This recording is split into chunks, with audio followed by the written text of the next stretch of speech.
Alright, so this is a presentation that I've wanted to do for about a year now. I'm glad I'm finally getting around to doing it. So yeah, let's just get into it. I wanted to start by mentioning some of Joe Rogan's sponsors. This is going to be the theme of this presentation, is the corporate and cultural agendas that Joe Rogan is involved in. Now, this is the type of information that's not fun to research yourself. It's just better if someone presents it. So that's what I'm going to be doing. If you haven't yet, check out the work of Jan Irvin. He's a vet. He's been doing this forever. He was involved with Joe Rogan early on. He's actually the guy who gave him DMT originally. And he was offered positions. So he understands how this works, and he's covered it very well. Also, Jesse Spots. I would like to recommend his playlist for the intellectual dark web. He does some great research. Please check that out. I'm going to touch on the intellectual dark web a little bit. This is the rising centrist movement we see in this country, right? Trump is a monkey wrench, a chaos agent for a new, brave new world, a centrist movement, a unifying movement.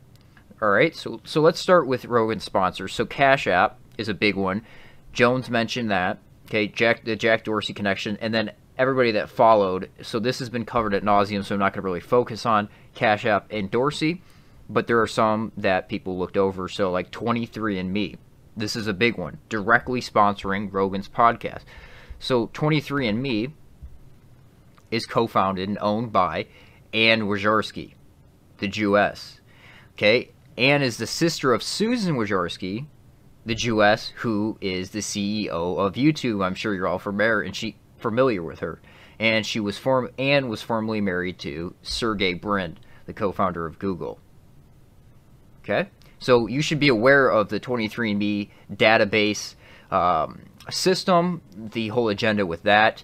Rogan used to try to be slick with it, and he would just be like, "Oh yeah, you should do the 23andMe because they tell you all your health risks," and he would promote it. That's how his podcast works. Every other sentence in his podcast is a corporate plug or a cultural plug, a cultural agenda or a corporate agenda. For example, he'll mention some pasta that he gets from Italy and acts like he just likes the product. No, he's getting paid to do that. That's how his podcast works. Okay, people need to understand that. And his influence is beyond anything we've ever seen. His podcast is so influential because of its base in Los Angeles, and then also it spreads everywhere else. So you can set the trends in Los Angeles, and they spread everywhere else. And that's exactly what we see going on with Rogan. He is by far the most crucial asset for the information age at this point in time. Okay, and then another person who sits on the board and is high level in 23andMe is Esther Dyson. Now I want to highlight her because of her involvement in commercial and privatized space, which is a common theme we see running through these Rogan Jones type networks. Okay, so as of early 2007, Dyson describes herself as spending more and more time on the private aviation and commercial space startups. Also in healthcare and genetics. Dyson is a founding member of Space Angels Networks and is invested in XCOR Constellation Services, Zero G, Icon Aircraft Space Adventures, and Mars One. Now, Mars One is a well-known scam. And I want you to think about how long commercial and privatized space has been in the conversation, right? There's a news article for it, at least once a week, that somebody's taking the step for commercial space. And for decades we've seen this. Richard Branson, et cetera, Elon Musk. What do we see come out of it? Nothing, because it's a scam. Now, it would be easier for you to understand this if you understand the scam that NASA is. Now, if you're completely unaware of that or unfamiliar with that subject, email me, northmattheww@gmail.com, and I will send you proof and evidence that NASA is a scam, scamming $52 million a day from the laughingstock of the world, U.S. taxpayers. Okay, so that's a common theme, again, is commercial and privatized space that we see running through these networks. It's my contention that they're essentially funnels for that money to be funneled into other movements and other agendas, i.e. an information age asset like Joe Rogan. So let's move on to Elon Musk. Now, I believe, although Elon is not listed as a sponsor, he is a sponsor, and here's why I think that. Colorado, but I did just get a Tesla, so I'm supporting the podcast. Okay, did you hear that?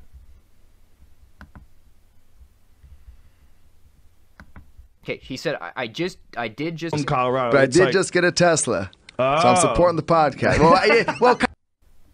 I did just get a Tesla, so I'm supporting the podcast. How does that follow? Buying a Tesla supports Joe Rogan's podcast. Is Elon Musk subsidizing Rogan's podcast for an agenda? For propaganda purposes? Absolutely. Absolutely. And we saw this demonstrated with the securing funded... When Elon smoked the blunt, when he hit the backwood on Rogan's podcast, that was them manipulating stock prices. That was completely fake, and there were plenty of YouTube videos that I posted in my community section, articles, but they all got scrubbed because Rogan has that much access and influence. They all got scrubbed. So a lot of people don't understand that when Elon Musk tweets funding secure at 420, and then he gets up there and puffs on the blunt, that was them manipulating stock prices. Provably them manipulating stock prices. That's what was going on there. That was fake. Joe Rogan's podcast is the realest fake thing you'll ever see. It's very scripted, it's very corporatized, and there's an agenda behind almost everything he does on that podcast. But it seems organic, but it's not. It's not. He'll also do things like, oh, what's that square state? How do they end up with a perfectly square state, acting like he doesn't know what Wyoming is? He's been to Wyoming. He understands what Wyoming is. He knows what that state is. But he acts like he doesn't for that interaction with his audience. So his audience could be like, oh, it's Wyoming, Joe, you idiot. He understands that. That interaction that he's getting with his audience is getting them engaged. It's that sophisticated. It's that controlled. He's looking for that engagement. Okay? And that's kind of a point that Jones made when he was on the podcast last time, which is a point I've been making for over a year now. And I have emails to prove that. But also, Joe Rogan with Elon Musk, the Neuralink, which he's been promoting, right? The brain lace. This is an agenda that he was promoting long before Elon Musk came out with the Neuralink. Now, we're seeing this all over now. We're seeing brain chips, all this idea promoted everywhere. Where did it start? Who was the cultural change agent that originally started pushing this out into the collective unconscious, if you will? Well, Joe did. So let's listen to this from a recent podcast, 2019. That used to hang around. I think the cure is mind reading, and I think we're going to accept that cure. Because, Elon is working on some sort of neural link thing. That's the only way we'll know if someone's telling the truth. We're going to have it. I think it's good. We're going to accept it, and we're going to give in, and we're going to we're going to be able to. I'll take it another step further. I think they're going to create a universal language. I've been thinking about this a lot. I think there's going to be a universal language that probably is augmented reality, some augmented reality language of shapes or something, some kind of symbolism. Symbols. Something that we agree to. And we're probably not going to accept it because we're old. We're like, fuck this. Next generation. Our kids, maybe even our kids' kids. Our kids' kids are going to be the first people to adopt it, and then it's going to be universal worldwide. And with augmented reality and some sort of ability to interact with each other through bandwidth. I remember through bandwidth. Okay, so it's going to happen. You notice that. It's inevitable. No matter what, this is going to happen. You're going to accept it. So let's listen to this from 2014. How was Joe aware of this agenda years ago? 5+ years ago. How was he aware of this? Why was he promoting this idea? Because he's been working with these circles for a long time.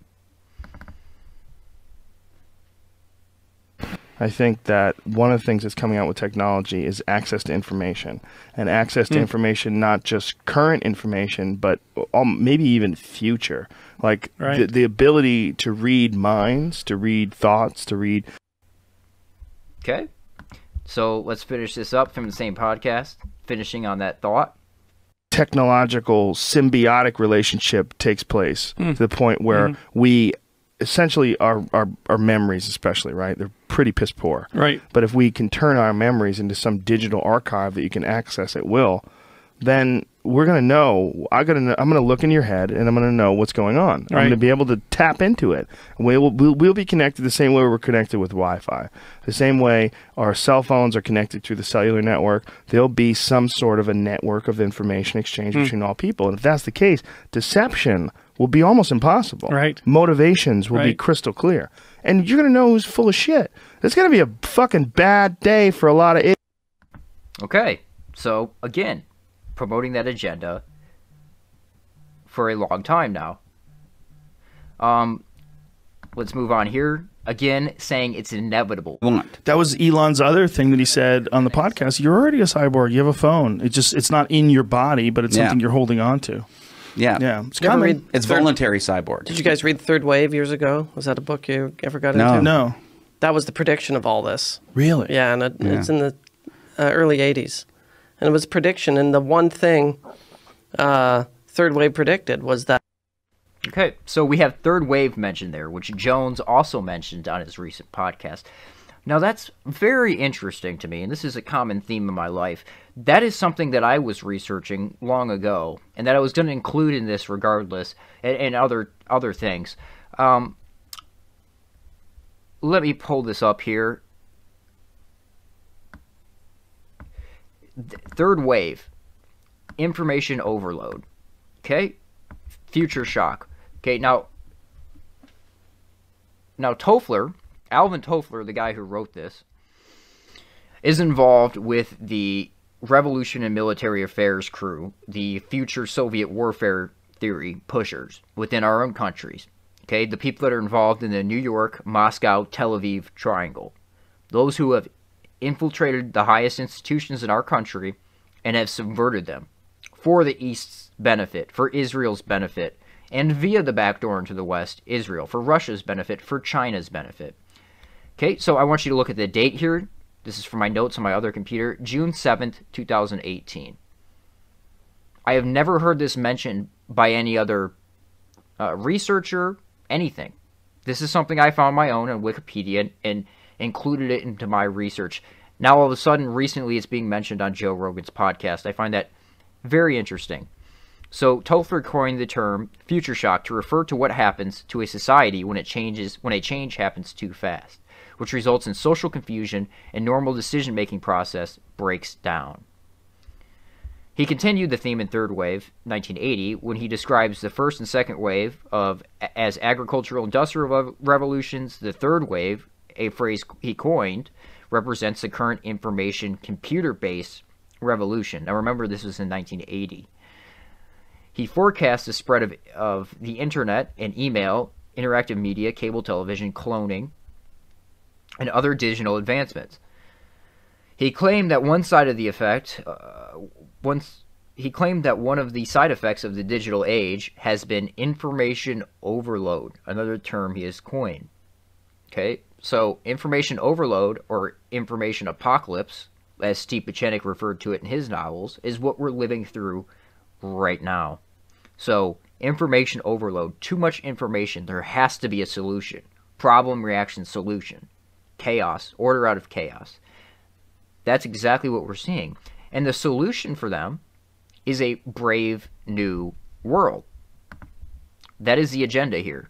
The centrist brave new world agenda. So let's move on to, well, okay, so it's the bigger plan. Let's do this. It's the bigger plan. Let's listen to what Jones has to say about the bigger plan. Wow. Today, we're going to have Zach on, who's just a really smart guy and a great source, and really already tells me things that I already basically know from other sources, but he likes to come on the show, and we like to have him on the show. And he knows Elon Musk, and he knows Louis Farrakhan, a lot of other folks that behind the scenes have been reached out to and basically have been resonating with, especially if you talk about somebody like Elon Musk with the bigger plan. Now, what is the bigger plan? That's a good question, Jones. What is the bigger plan? Now, I'll finish up with Zach here once I move on to the next sponsor. Zach is friends with both Rogan and Jones, as well as Elon Musk and others. He's the one who set up the whole Kanye West situation. Let's listen to this clip real quick. Yeah, I'm hoping that having him in office is that the whole thing was such a clusterfuck and that so many people are so disturbed that it's going to make people more politically active and more aware of the consequences of having someone like that in office. Yeah, and actually, weirdly, unifying. Yeah. Because weirdly unifying. Chaos. Order out of chaos. I have clips of Jones as well saying that Trump was a monkey wrench thrown into the system to create chaos, because you can create order out of chaos. So, unifying, a centrist unifying movement that gives you miracles, gives you new plant-based solutions, gives you new solutions to big pharma, gives you new solutions in technology. It sounds wonderful, but they're used as methods of control for further enslavement for a brave new world. That's why this needs to be highlighted, and the change agents involved in this agenda need to be highlighted and hammered on. Okay, so let's move on to the next sponsor here, which Jones made veiled threats at, right here, on it. Aubrey Marcus and Joe Rogan. Now, when Jones was referencing DMT cults in Austin, he was referencing working with Pentagon and DARPA. He was referencing Onnit and who Onnit's associated with.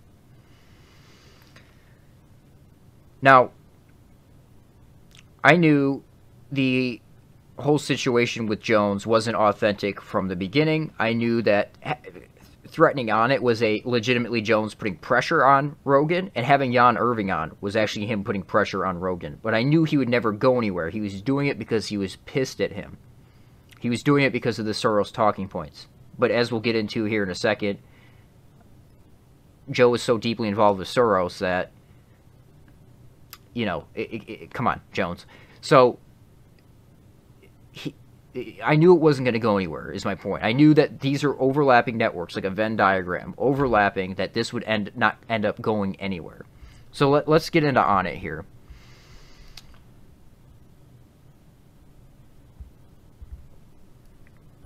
So, this is a Reddit post from 3 years ago. Whoever put this together did a good job of highlighting the shell companies that Aubrey's dad was involved in. So we're going to see mafia connections here, corporate connections here, and Pentagon connections here. Those are the big three that are operating these networks. So the true history of Onnit, originally founded by Aubrey Marcus's Texas oil man father, Michael Marcus, and originally formulated by Aubrey's stepmother, Janet Zand, an acupuncturist. So let's go ahead and read this. Michael Marcus, father of Aubrey Marcus. Michael Marcus is a commodities trader who in less than 20 years reputed to have turned his initial $30,000 into $80 million. Notably missing from that Wikipedia page is how Michael Marcus made his millions in oil and gas. Aubrey Marcus's dad, Michael P. Marcus, named a business Coffee Exchange, Inc., which he later changed to Touchstone Resources. And then he again changed to Cygnus Oil and Gas, which owns working interests in approximately 13 oil and gas projects in Texas, Louisiana, Mississippi, Oklahoma, Arkansas, Alabama, and New Zealand. Okay, so are we seeing a common theme here? Are we smelling shell companies? Aubrey Marcus's dad, Michael P. Marcus, started another business named All American Burger, which he changed to Bexy Communications, which he again changed to Shurney Energy. What is Shurney Energy? Shurney Energy is a billion-dollar oil company. Aubrey Marcus's dad started another business named Expressions Graphic Inc., which he again changed to Continental Southern Resources, which he again changed to Endeavor International Corporation, another oil company which ended up screwing investors out of their money. Scams for agendas. So Aubrey Marcus was a trust fund kid with millions of dollars from his dad, Michael Marcus's oil business to play around with. He's a non-entity, a mouthpiece, and would have been forever known as the guy who invented nail polish for men, which, by the way, he did, and he called it Alpha. That was the marketing there. So, and then the fleshlight. That came from Onnit, Joe Rogan's co-founders of Onnit with Aubrey. Now, Onnit's huge with their connections, which we're going to get into here in a minute. The fleshlight, there's a whole agenda with that. I'm not going to get into that, but that's his initial, hawking product on his podcast, just being a complete sellout, just all about the money. Right? He acts like he actually cares about people. He acts like he actually cares about the world. No, he's all about money and his own personal interests. Okay? So let's move on to some interesting things about Aubrey here. So this is a good article to read. Brazilian Jiu-Jitsu competitor Travis Nueza made bizarre accusations that Onnit's CEO blocked him from EBI competition. Now, why did he block him? BJJ competitor Travis is claiming that the CEO and founder Aubrey Marcus pressured him for a sexual relationship. Travis claims that once he declined, his pay for working at Onnit was drastically cut, and that Aubrey blocked him from competing at the Eddie Bravo Invitational. Now, Eddie's involved in this agenda as well. Eddie is propped up because he is so bad at explaining conspiracy theories. Conspiracy theories, quote unquote, is so bad at it that it actually has the opposite effect. Okay? He's involved in all kinds of conspiracies himself. Okay, he's embedded in this network as well. Eddie Bravo knew about Elon Musk a long time ago, years ago. He also knew about Jones's relationship with Musk and the whole agenda that's unfolding here. Okay, Aubrey Marcus is a homosexual. I also have clips of, well, I don't have the clips, but I could go get them. Joe, I'm sure many of you know, recently Joe has been talking about how it is common knowledge that within the martial arts community, men are pressured to sleep with higher-ups to get in positions. He's been saying that recently. Okay, that's absolutely true. Now, you're trying to tell me this man is not a homosexual. He's absolutely a homosexual. These guys are switch hitters. Now, he has a wife who looks like a man. There's probably a reason for that. But that's what's going on here. So, let's get into Aubrey's bio a little bit here. Let me play these clips first, because this is, like I said, Jones could have buried Onnit simply. Jones could have buried Rogan simply with Onnit, but he chose not to. Why? Because he was always there. He was always involved. He always has known what's going on. So let's watch a couple of these clips here. Oh yeah, look around. Hey, Aubrey. Aubrey needs to hire Olivia over there at a high salary, or I'm going to hire her away. Wow. I just brought her in for an interview. You can't take her in the first hour? No. You gotta give me a chance. On the bones of what? No. Bones? No, you want to work here. This is cool. We can just carry on the stories over there. We're going to be working together. It's almost happened a couple times already. We're going to be working together. Now, Jones is obviously coked up in this podcast. Anytime you come around these Onnit connected, Maps connected, people that are researching drugs for corporate and government agendas, they seem to have a steady supply that you could guess where it's coming from. Now, Jones has said he's going to be working with Onnit. That's interesting. Let's watch this one. Want to hear some more? Here, let's do the voice from heavy metal. My evil extends across all time, all galaxies, all dimensions. A green jewel. Look into me one last time. Strong. I don't know who that is. I don't know who that is. Great. Now we're having... Darth Vader. That's still Darth Vader? I am here to tell you the secret of the Lochnar is on it. It is the Alpha Brain. I've OD'd on Alpha Brain and found Valhalla. No need for ayahuasca.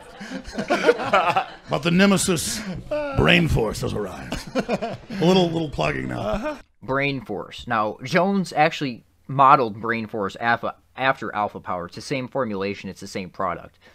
Actually, and Jones's supplement structure is based off on it as well. He's doing a lot of the same things, where there's a lot of shady things going on in that aspect of it.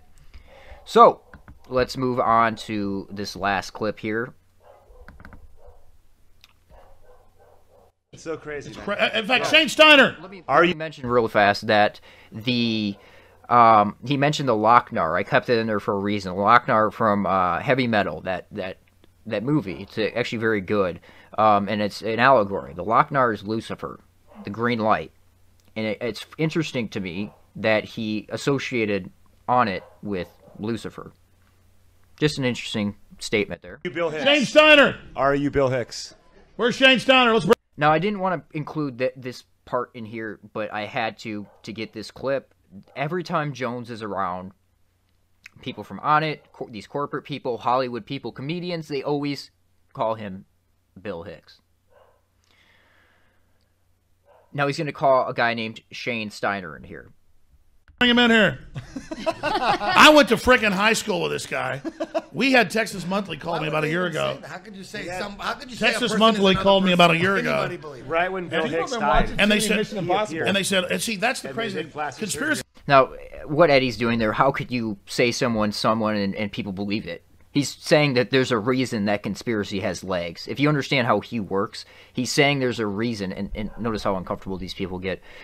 There's a reason he's saying that. There's a reason the conspiracy has traction. There's a reason people believe it. There's a reason I believe that. Okay? Theory doesn't mean you can just make up whatever you want in like the world's fiction. Or does he look like him? Did Shane Steiner look nothing like him? And they say I'm 60 years old. Did Shane leave? Yeah. He's diverting. Hey, let's get Shane. This is a cool guy. This is the guy that got me in here because he told me Eddie Oh, Bravo. look, the fight companion. Shane, grows. they just asked me if I'm... Now, Shane is the person who got Jones in there. Now, Shane Steiner is a Hollywood guy, a musician, very well connected, and seems to be the only person that Jones went to high school with, and also looks a whole hell of a lot younger than Jones. But I want to highlight that point because Shane got him in there. Shane, according to Alex Jones, and I have the timestamp, I just have to go back to the GCN archives and get it since all of his YouTube records were scrubbed, but on 05/25, 2018, at around 1 hour and 21 minutes. Now, that's going to be different because of the commercial breaks from the live stream. Jones claimed that Shane Steiner comes from the Dixie Mafia. His family is Dixie Mafia. So again, Mafia, corporate, Pentagon. That's who's dictating these circles. So, let's finish up with Aubrey's bio here. Aubrey Marcus is the founder and CEO of On It, a lifestyle brand based on holistic health philosophy he calls total human optimization. On It is an Inc. 500 company and an industry leader with products optimizing millions of lives, including many of the top professional athletes around the world. He regularly provides commentary to outlets like The Entrepreneur, Forbes, The Doctors, and the Joe Rogan Experience.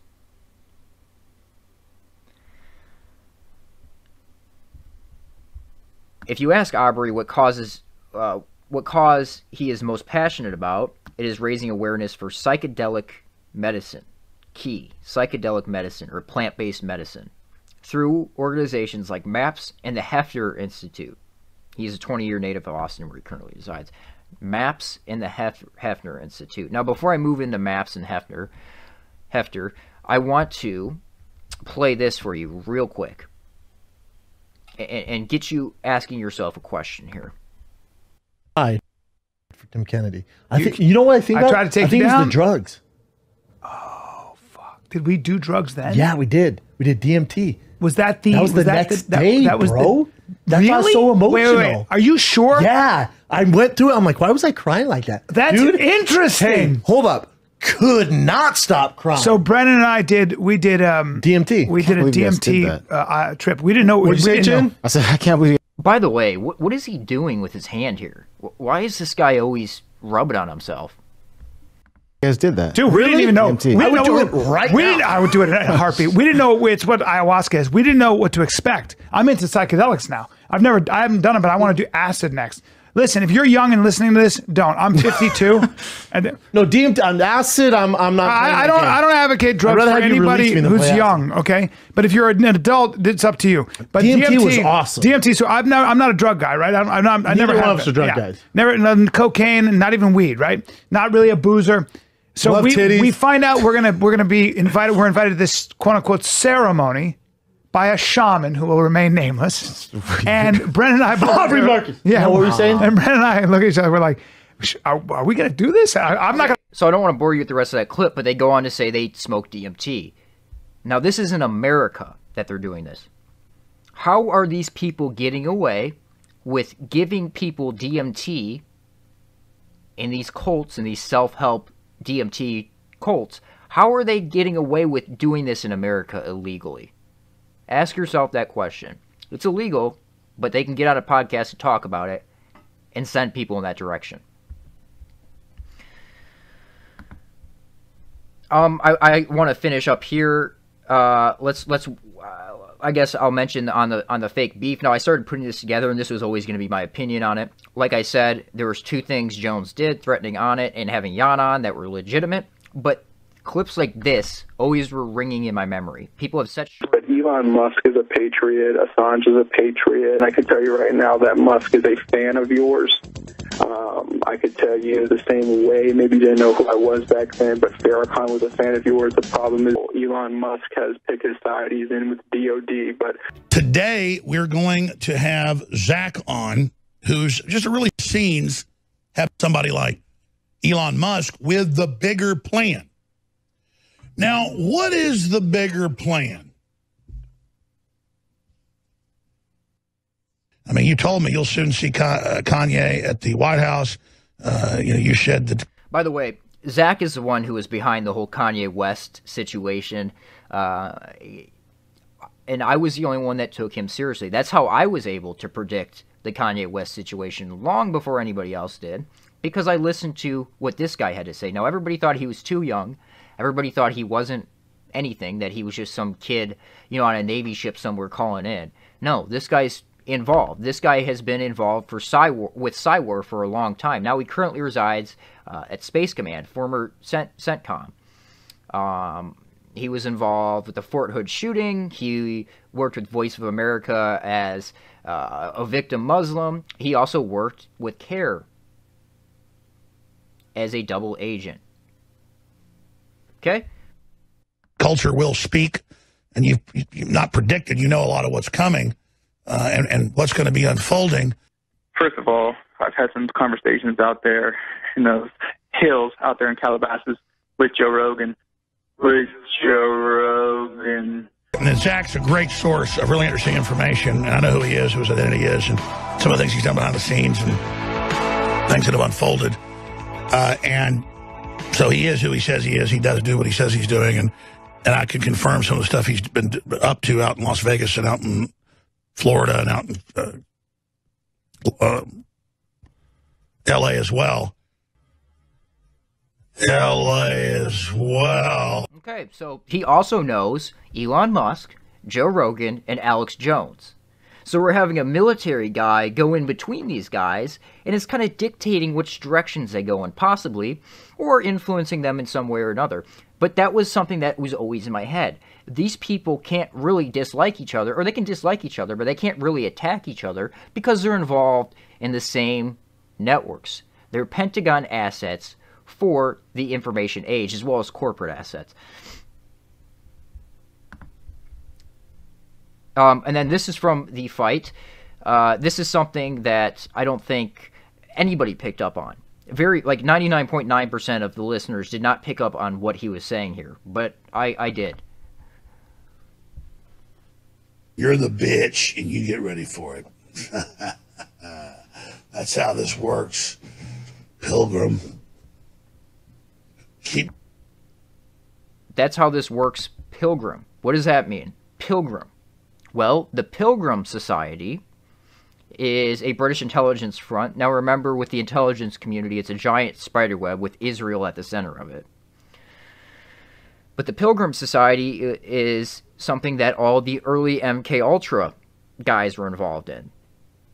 You know, Halpern, all those people coming out of the Pilgrim Society or associated with the Pilgrim Society, Alan Watts, all the MK Ultra people, all those cultural 60s change agents were coming out of there. Now, this is something where I think I would see an overlap with these two. Because Jones is surrounded by British intelligence. You know, example, Ted Malloch, total MI6.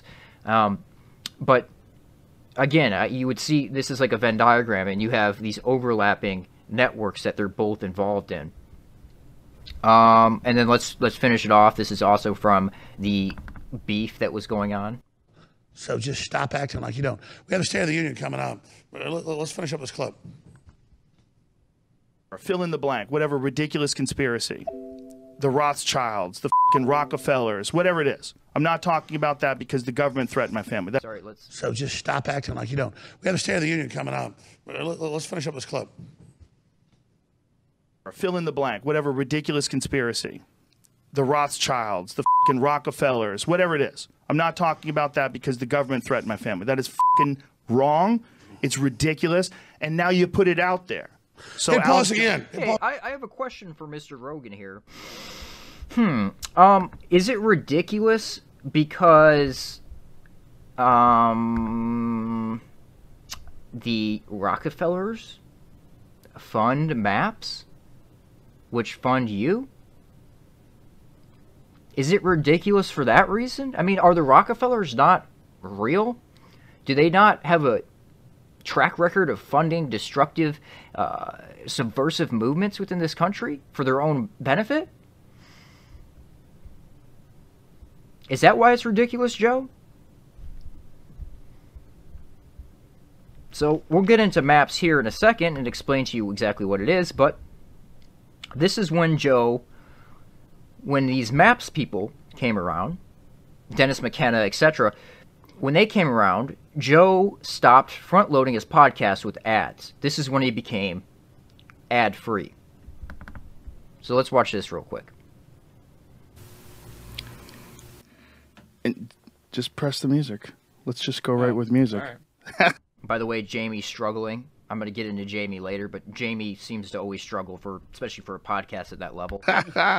We have no commercials today. I like it. Oh, that's great. We're commercial free, ladies and gentlemen. We're brought to you by the universe. Rogan Experience.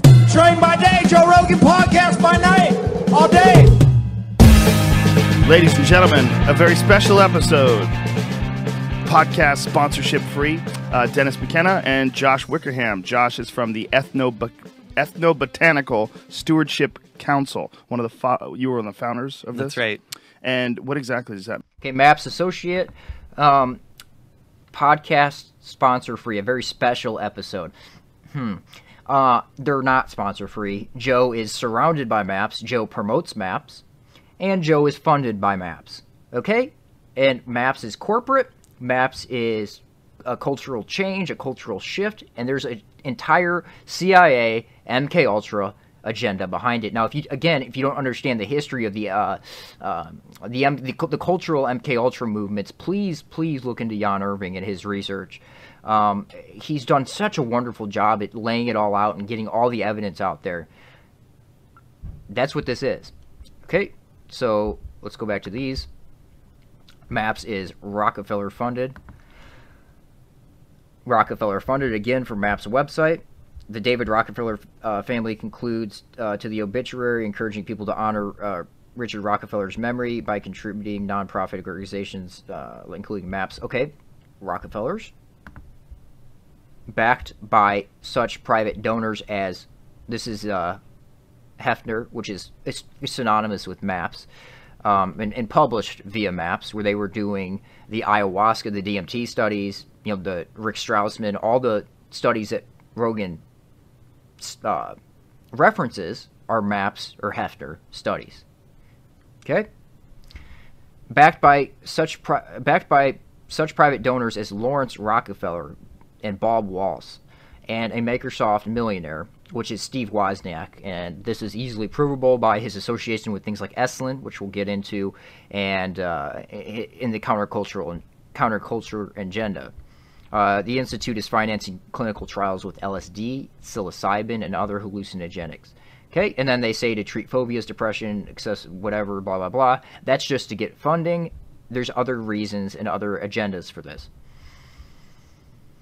So let me just state right now for those of you who don't understand my position on this. I have no issue with people being able to own whatever substance they want, to being able to ingest whatever substance they want, especially when it's a plant or a natural substance.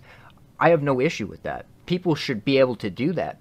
Now, I start to have an issue with it when it's being used as a corporate tool, a tool of control, because that's what's going on here. I offer you plant-based medicines, alternatives, but it's a corporate tool. Now, there's more to that. So the value with working with the system, this is the founder of MAPS, Mr. Doblin, coming from a Jewish family. Red flag. Now, again, this is another common thread, which, as to be expected, the Jewish influence in it, the Jewish ownership of it, the Jewish dictation of it.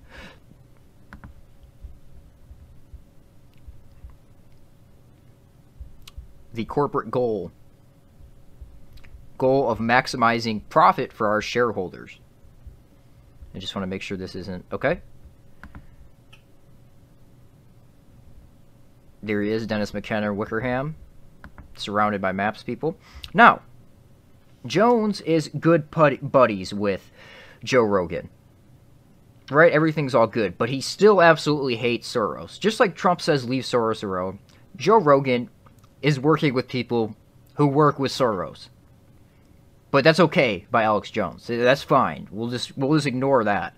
We'll just ignore that agenda there. So, MAPS is co-sponsoring a conference in collaboration with the Drug Policy Alliance. The Drug Policy Alliance. Again, MAPS working with the Drug Policy Alliance. Joe Rogan having on Ethan Nettleman from the Drug Policy Alliance. So do you see how that works? MAPS, Rogan. The masses. Information, or Pentagon asset for the information age. Corporate asset for the information age. The National Drug Policy Alliance. Nadelman founded the Center Leighton Smith Center in 1994, a drug policy institute created with the philanthropical support, of George Soros. So it was created via George Soros's money. You think Jones would have an issue with that? He hammers on Soros all day. No issue. No issue with Joe. Nothing going on there, Joe. Joe is 100% authentic, according to Jones. Billionaire activists like Sean Parker and George Soros are fueling the campaign to legalize pot. Now, is that a bad thing for it to be legal? No, absolutely not. But here's the catch. There's absolutely a catch with it. And then also Peter Thiel, who's involved with the intellectual dark web in this agenda in general, is also investing in legalizing pot. Corporate weed. Eric Weinstein, the guy who termed the intellectual dark web, managing director at Thiel Capital. Okay. Go again, see all these guys hang out. This is the intellectual dark web right here. This is the agenda they're pushing. Again, check out Jesse Spots for like the mental health stuff. He's done a great job of covering it. This is the example I would like to use. So this is why this is a catch with legalizing pot and with these corporate agendas. So I want you to understand how this works. Fears of marijuana monopoly in Ohio undercut support for legalization. Now, people are wise in Ohio to this. Most people would just vote it in without even, because, oh, it's legal pot, it's good, everybody agrees. There's a catch. And this is the catch. That's because it specifies that just 10 locations in the state where growing pot would be allowed, and a group of 10 investors have already have dibs on it. These are the same investors. These same investors are sinking $20 million into the campaign. Okay, if there's corporate support for something, red flag, first off. Secondly, this is the issue. They monopolize it. So they make it legal, but they own it and control it and use it as a tool of enslavement and control. So do you understand how that works? So, I mean, what this is a Brave New World caste system. So you have your alphas dictating to the people, you can't grow it, but I can. I control the supply. I control all of it. So I control what it is, too. They can genetically modify it. They can do whatever with it. They control it. So this is literally the caste system that we're seeing instated here. Now, the Brave New World caste system is literally the social systems theory that came out of the Macy Conference, which is Jewish. You guessed it, Jewish. And was the social systems theory is heavily promoted via the Esalen Institute, which Joe Rogan takes trips to. We'll get into the Esalen Institute here in a little bit after I finish up with maps. But I just want to mention this so you have a kind of an understanding of the corporate agenda and the corporate control, as well as the cultural control going on here. Social systems is literally the Brave New World caste. So you have all your sellouts and all these people dictating over the other groups, and everybody has their determined system in society. Universal basic income, the whole deal. Literally a Brave New World. Oh, and look, the presidential candidate that supports universal basic income. And Joe Rogan, on his podcast, blows it out to all the masses. This is what you guys need. This is what you guys want. This is the good for society. This is the direction we're going. It's inevitable. And he really has that much influence that people buy into it. Absolutely. Again, running for president. Now, where did this universal basic income idea originally come from? Well, people like Alan Watts, who was a CIA asset, via the Esalen Institute. So here he is at Esalen promoting this idea. Now, the Esalen is essentially Bohemian Grove for the 21st century. For those of you who aren't aware, Bohemian Grove, but they also study like thought architecture, how to manipulate your subconscious.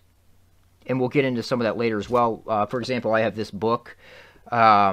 This is some studies that come out of Esalen. The real interesting ones are unpublished. The physical and psychological effects of meditation. So they're studying how the subconscious mind works. They're studying on the people. Now, the Silicon Valley people who go there, you know, the top people, they don't get studied on. But they go there as like a retreat. As it's Bohemian Grove, essentially. So you have all these high-level Silicon Valley people going to Esalen Institute, where all these ideas are coming out of as well, but they also create agendas there. So, for example, the Manhattan Project came out of Bohemian Grove, originated at Bohemian Grove, and then ultimately was implemented. Same thing is going on in Esalen. It's just think of it in terms of Bohemian Grove for the 21st century. So again, you have someone like Timothy Leary or Richard Alpert, who from Harvard, you know, who became Ram Dass. And what they would do, you know, they would go to places like Esalen. And then this circle created a following of thousands of LSD veterans who were then deployed to proselytize for drugs for the masters, the secret masters agenda, the corporate and cultural agenda. That's what they're doing here. Okay? So it's kind of a similar concept with like Rogan and all of the Comedy Store clique. You know, Daddy Rogan, and everybody just grabs their ankles for Daddy Rogan because they're just riding that wave. They'll do anything for Joe. They'll get themselves involved in all kinds of illegal things, do everything for him because they're indebted to him. So it's just a similar concept here. Okay, so let's give you guys kind of a MAPS intro so you understand that the Rockefellers were funding it. There is a whole agenda going on there. And there still is, and we're living in it, and we're seeing the rise of it. So I want to read this for you guys. CIA MAPS after embalming the dead. In the new millennium, the New York Times, the Baltimore Sun, and other the Baltimore Sun and other large circulation daily newspaper highlighted research on psychedelics and ecstasy. Doctors at prestigious university medical schools produce studies promoting positive aspects of these drugs. These studies are often mentioned in an affiliated funding source, research group, the Multidisciplinary Association for Psychedelic Studies, Incorporated, which is MAPS. Founded in 1986, MAPS received early aid from MKUltra participants such as Timothy Leary, who also worshipped Crowley, which is Jewish mysticism. Or worshipped his promoted Crowleyanism. The former CIA contracted inventor of LSD, Albert Hoffman, also donated to the funding of MAPS. The year before, the Food and Drug Administration had classified ecstasy as a Schedule I drug. This made ecstasy illegal, an addictive substance without clinical value. Rick Doblin, who is Jewish, founded MAPS. Doblin described his first acid trip, which reportedly led him to say he had been fortunate to be able to combine psychedelics with the pursuit of the American dream. The Reagan and Bush administration's IRS granted a 5013 tax-exempt charity status to Doblin's North Carolina-based MAPS. MAPS received large contributions from billionaires like George Soros. Okay, so anything Soros is involved in, is it going to be good? Even if it sounds good on the surface, like legalizing pot or anything like that, it sounds good on the surface, but there's always a catch to it. It's going to be used as a method of control and further enslavement. The multi-billionaire Prasker family and anonymous British Foundation. In the new millennium, MAPS listed major contributions from families and groups, including Prasker family, who had a net worth of tens of billions of dollars. Okay, so let's continue reading here. The relatively short article devoted about 2 paragraphs to MAPS founder Doblin. MAPS start during the Reagan-Bush presidential administration seemed no coincidence. In 1986, Vice President George H.W. Bush's aide, Oliver North, jump-started the Iran-Contra scandal involving the CIA in trafficking cocaine, which is a CIA CNP operation. Once the former CIA director Bush reached the presidency, he appointed Dr. David Kessler as Food and Drug Administration Commissioner, harkening back to the MKUltra days of testing LSD in schools. Kessler approved university testing of psychedelics again in 1990, just after the U.S. Senate confirmation. Now we see Trump doing this right now, allowing these psychedelic plant-based medicines to be tested and approved. The approval marked the FDA's first psychedelics research in over 20 years. Dr. Kessler remained FDA commissioner for the next 5 years, including 3 years under President Clinton. President Bush also had Kessler fill FDA with like-minded research staff favorable to psychedelics. Why? Because there's an agenda. Not that they're necessarily bad or there's no uses to them. There's an agenda. That's what I'm highlighting here. In an interview, Rick Doblin said one of those leading doctors in the FDA was Dr. John Harder, whose vision, quote, vision was to train me, this is key, vision was to train me to understand how the FDA worked so that I could try to mobilize the demoralized psychedelic community to submit protocols. Doblin went to describe the history of his work, which inadvertently revealed his unusual power in the FDA, even after Kessler's resignation under President Clinton. Quote, there was a short period after he resigned in 1995 during which lower-level FDA officials made it difficult to move forward with psychedelic and medical marijuana research. However, I filed a complaint with the Ombudsman, and the policies established by the pilot drug were reaffirmed in 1999 by FDA upper management. Doblin further said Clinton's successor, President George W. Bush, also picked an FDA commissioner, Dr. Jane Henney, who is supportive of psychedelic research. From 2000 to 2011, MAPS articles showed up in newspapers worldwide. With MAPS funding of Harvard and Johns Hopkins research, the idea of LSD and ecstasy having health benefits spread. The New York Times, Baltimore Sun, and other newspapers helped spread MAPS propaganda, further legitimizing the group. The strongest evidence, so CIA, MKUltra's 50 years of involvement. The strongest evidence of CIA continuing MKUltra was revealed in the November 2000 arrest of 55-year-old William Leonard Picard, deputy director of UCLA's Drug Policy Research Program, for running one of the nation's largest LSD laboratories.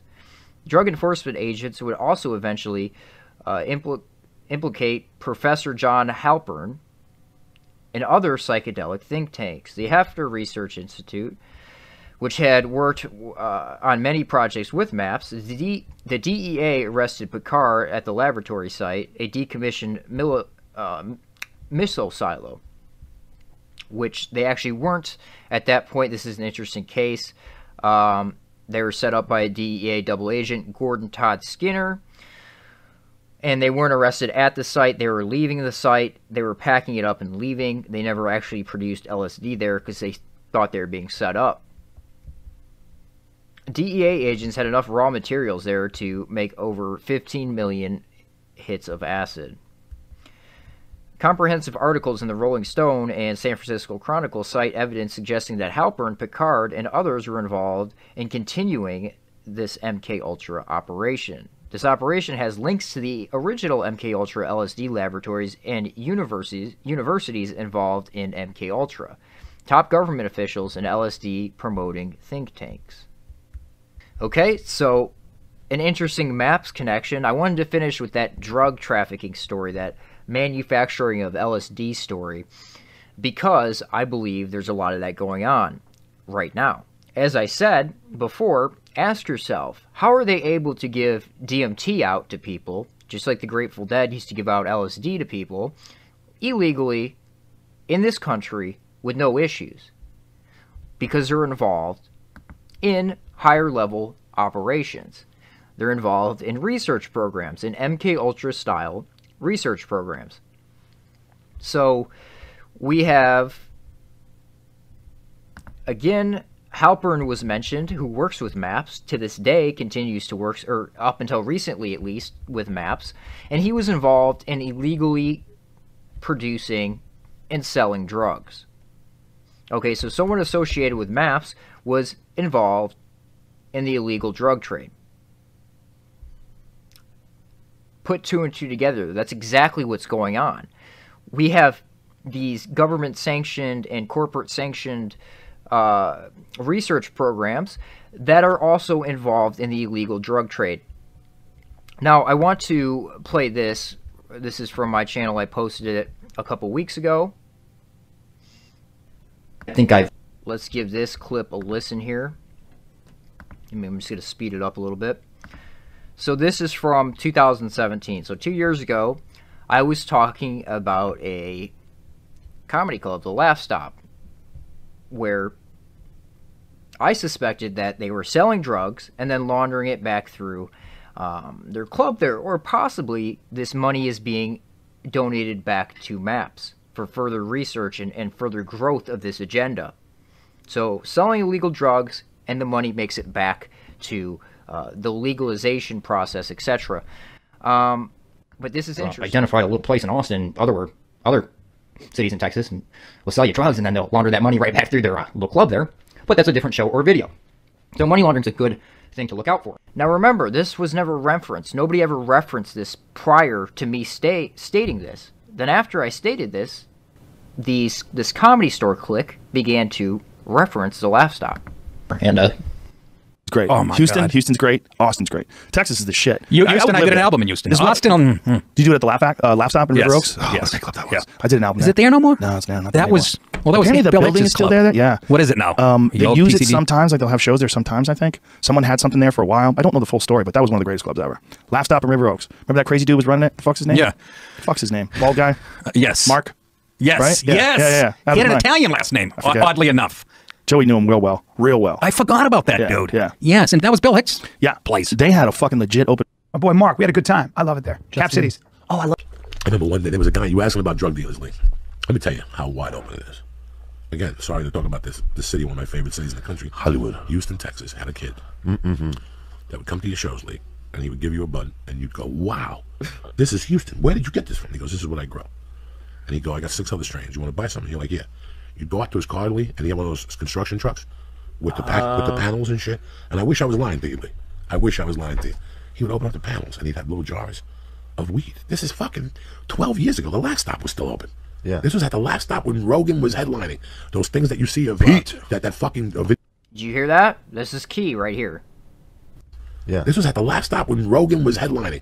Those things that you see of Pete. Let's listen. Laugh Stop was still open. Yeah. This was at the Laugh Stop when Rogan was headlining. Those things that you see of Pete. Now, who he's referencing there is Pete Pirelli, who was the manager of the Laugh Stop during that time, the Houston Laugh Stop during that time when it was open. So you have, I believe his name's Felipe, who has the lowest IQ I've probably ever seen in my entire life. Actually naming the guy who was supplying drugs to these comedians while Joe Rogan was headlining. Was Joe Rogan getting a percentage of this? Was there some sort of deal worked out here? Is Joe Rogan involved in drug dealing? These are questions you need to be asking yourself. Now, Pete Pirelli, you can look up his LinkedIn page. You know, he lists the Laugh Stop there. The documents from the Laugh Stop list Pete as the manager, Pete Pirelli. And he's got a nice social networking job now, which is interesting given where Rogan's gone with his career. And I think maybe you should give Pete a call and ask him what was going on. You know, his number's listed there. Go ahead and ask him what was going on at the Laugh Stop during that time period. that fucking video that you see of Redman texting me and me going off on him in 2003, that was then. That was then. This guy would show up to the shows, Lee, and he would have these weed containers, and then part of the conversation, he'd go, hold on. And it was like you were in that scene in Taxi Driver.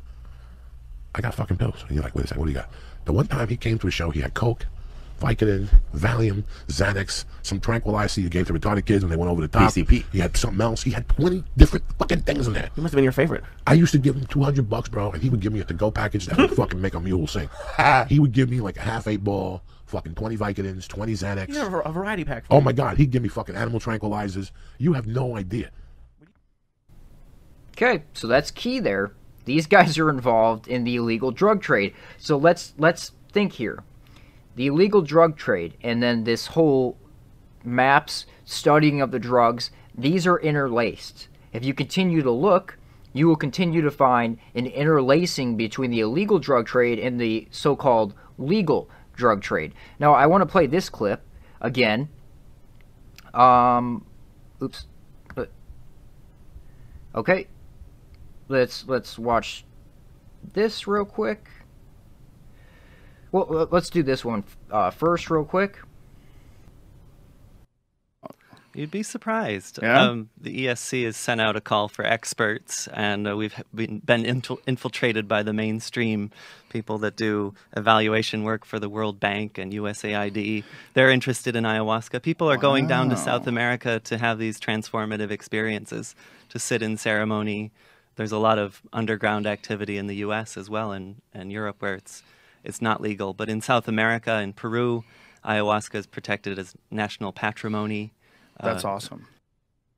Okay, first thing that he mentioned, the high-level people associated with these modern Eleusinian mysteries, as Bruce Damer calls them. These are the modern initiations. So you have these high-level people, and then he says underground activity. Yet, you know, Brendan Schaub and Brian Callen could talk about how they illegally smoked DMT, name who gave it to them, name where they did it at in Texas, but it's okay. They can legally get away with it somehow. It's illegal, but it's fine. They can talk about it openly to hundreds of thousands of people, but it's okay for them to do it. Why is that? Let's watch this clip real quick. Is when I get kind of... You want to make up your mind? I got something right here for you. What is that? That's Mushrooms? where the mushrooms are. I know, that's exactly what they're for. Come on, bro. Let's make up your mind. How about Joe? If I can you imagine if I took these and did the show before? Just take a little one like this. No, fuck that. Nobody's got to get hurt. Just a little one. Jamie, would you do that? Just a little one. I don't want to be giggling in the car on the way You'll down, be fine. throwing up on myself. You'll be fine. What's it do? What's going to happen? We'll find I want to out. get out of here before it takes effect. Guy's going to get me in a fucking some type of scissors. It should be legal. It's supposed to be I legal believe everywhere. that. It would make people mellow the fuck out, right? It would. Open that third eye, man. It would do something really good for people. The problem is you forget you take it sometimes. You know, like an hour and a half later, you're like, why am I so weak? Oh, okay. Yeah, I don't want to be that far in my own head. That's scary. Have you ever done the float tank? No. You want to do that? Well, you can't. You I don't have enough can't. time. I got to float the fuck.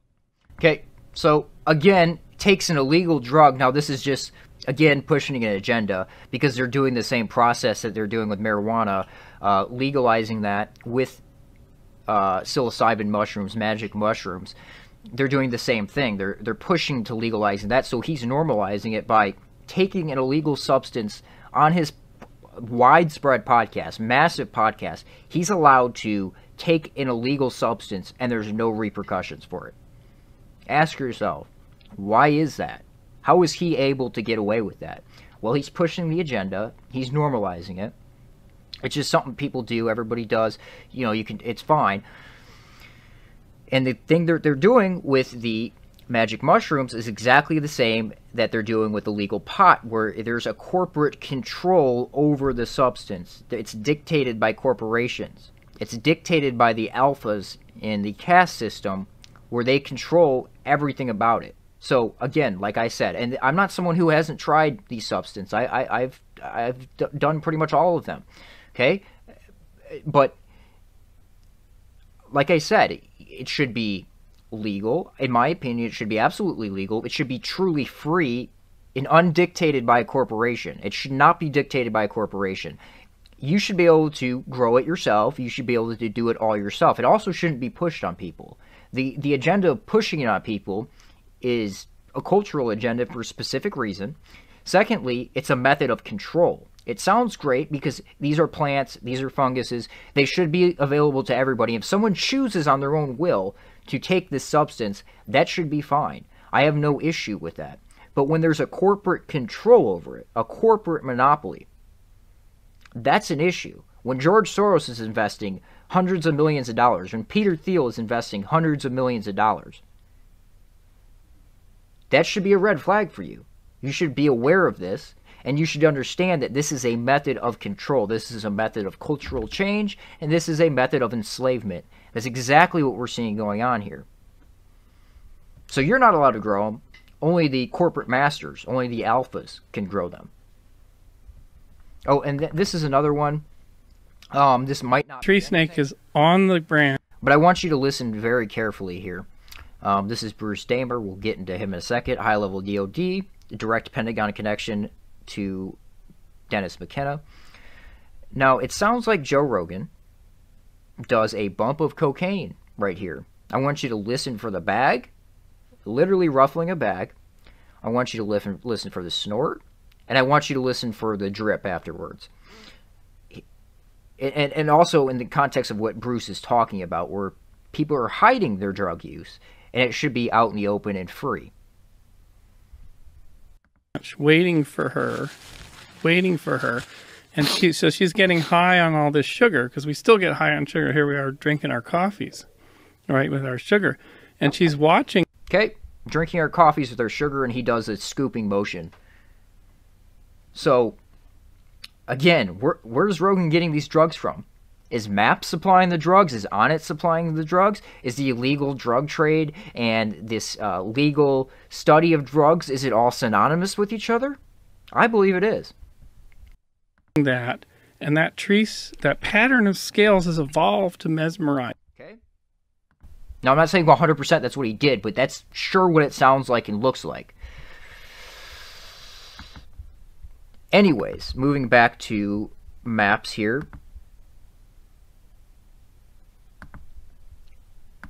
The corporate goal. George Soros.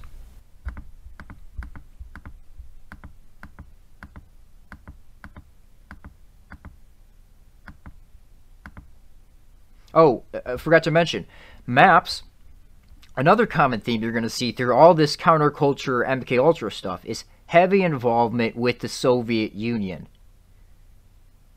Okay? There's a reason for that. If you watch that KGB defector, I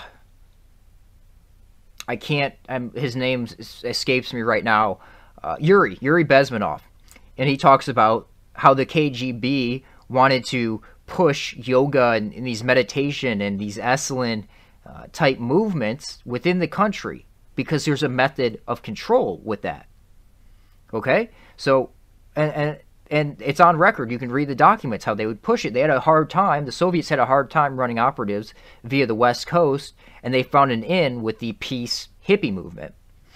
So, again, MAPS working with the Soviets in the 90s, 1994, you know, or 92, right on that turning point, working with since 1985.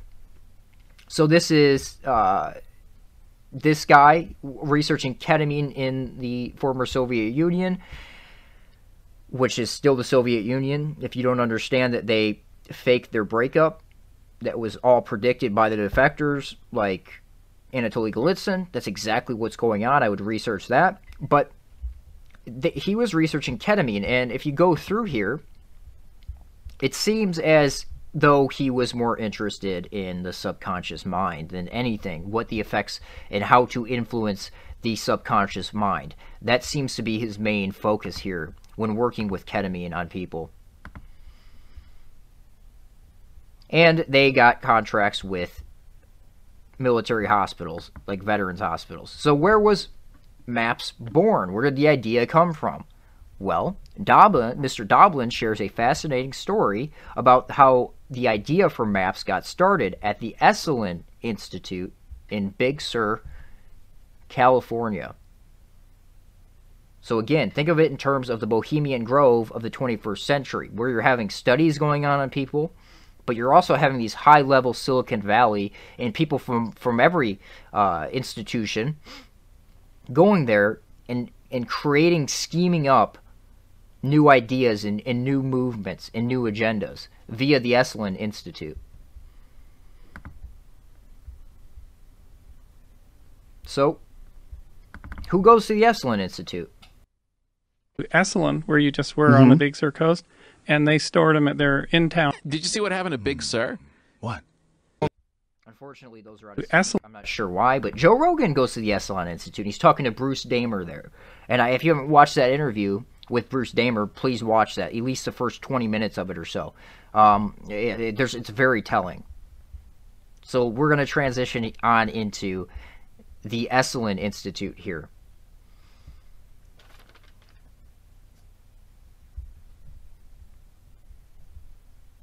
So, the Esalen Institute. Again, like I said, who visits the Esalen Institute? Who came out of the Esalen Institute? How much influence did the Esalen Institute have on the culture in shaping our society and the collapsing society of this country of the West? Well, here's some famous assets, cultural change agents coming out of the Esalen Institute. Alan Watts, Aldous Huxley, who inspired the creation of Esalen. Terence McKenna, Joe's boy, Terence McKenna. Timothy Leary, Richard Alpert, Rick Doblin, Straussman, Robert Anton Wilson. Okay?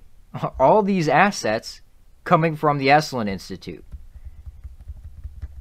Having their Soviet handlers at the Esalen Institute dictate to them what they talk about. Most of the agendas on Rogan's podcast are coming from the Esalen Institute. They're originally ideas stemming from the Esalen Institute, like I stated earlier with the universal basic income. First created at the Esalen Institute, promoted via Alan Watts, now promoted via Joe Rogan's podcast, and we're seeing us pushed in that direction. So, the Esalen Institute. In 1962, Michael Murphy and Dick Pierce famously founded the Esalen Institute. Less well known is the fact that they founded this institute based on advice coming from an older generation of mentors, such as Aldous Huxley, the guy who wrote the Brave New World blueprint. Him and his brother Julian Huxley. Julian Huxley promoted the idea of chaos via political, economic, etc. landscape for a brave new world to rise out of it, a centrist movement. Now, I'm paraphrasing here. Actually, let me pull that up because this is important. His brother and Aldous was involved in the exact same agendas. And Brave New World is a blueprint. So Julian Huxley, The End of Evolution, a new categorical imperative, this is coming from his agenda, Julian Huxley's agenda, Aldous' brother, purposely create tension across the political, social, economic, etc. planes via liberalism, communism, and fascism. Now you can look at Trump as fascist. That's what he's portrayed as. So a collective new humanity will emerge. A collective new humanity will emerge. Now remember this clip?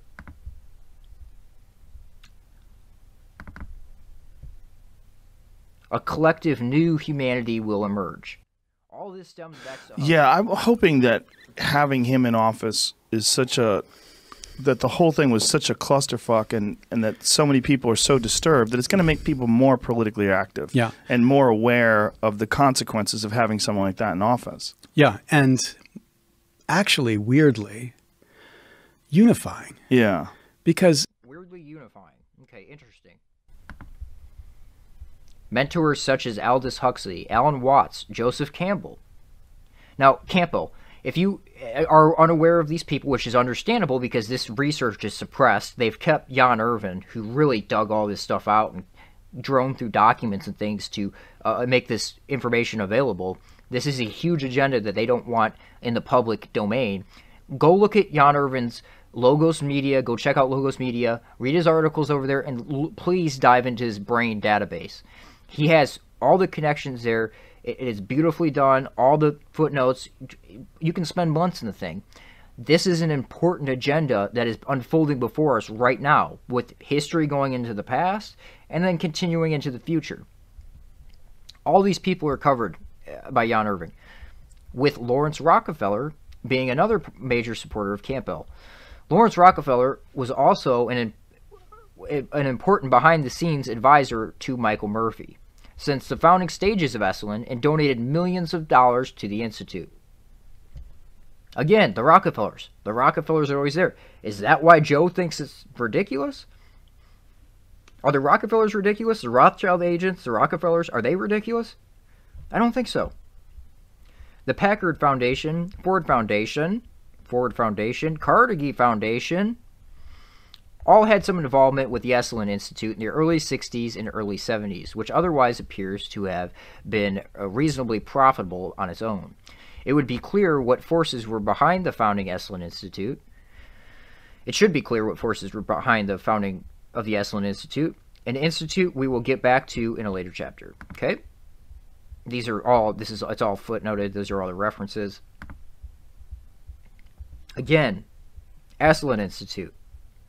The sensitivity training and, quote, sexual encounter programs of the most radical California groups, such as Esalen Institute and its many imitators, were all developed and implemented by Tavistock Institute psychologists. Tavistock involved. Esalen Institute is Tavistock involved. Again, this is a hard book to find, and it's basically one of their only published ones on them doing studies and documenting those studies that you can find. It's pretty lukewarm as far as what they're doing here, but it's thought architecture. Thought architecture. It's all about how to dictate the subconscious. Now, anybody can go to Esalen Institute if you pay, but you're going to be experimented on, and you're going to be an experiment essentially for future programs and future operations. Okay, so I want to read this article just so people have a better understanding of what the Esalen Institute was used for and how much the Soviet Union was involved in the Esalen Institute.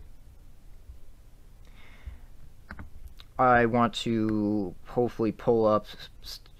Okay, let me show you this real quick. This is from I can't believe I'm drawing a blank on it.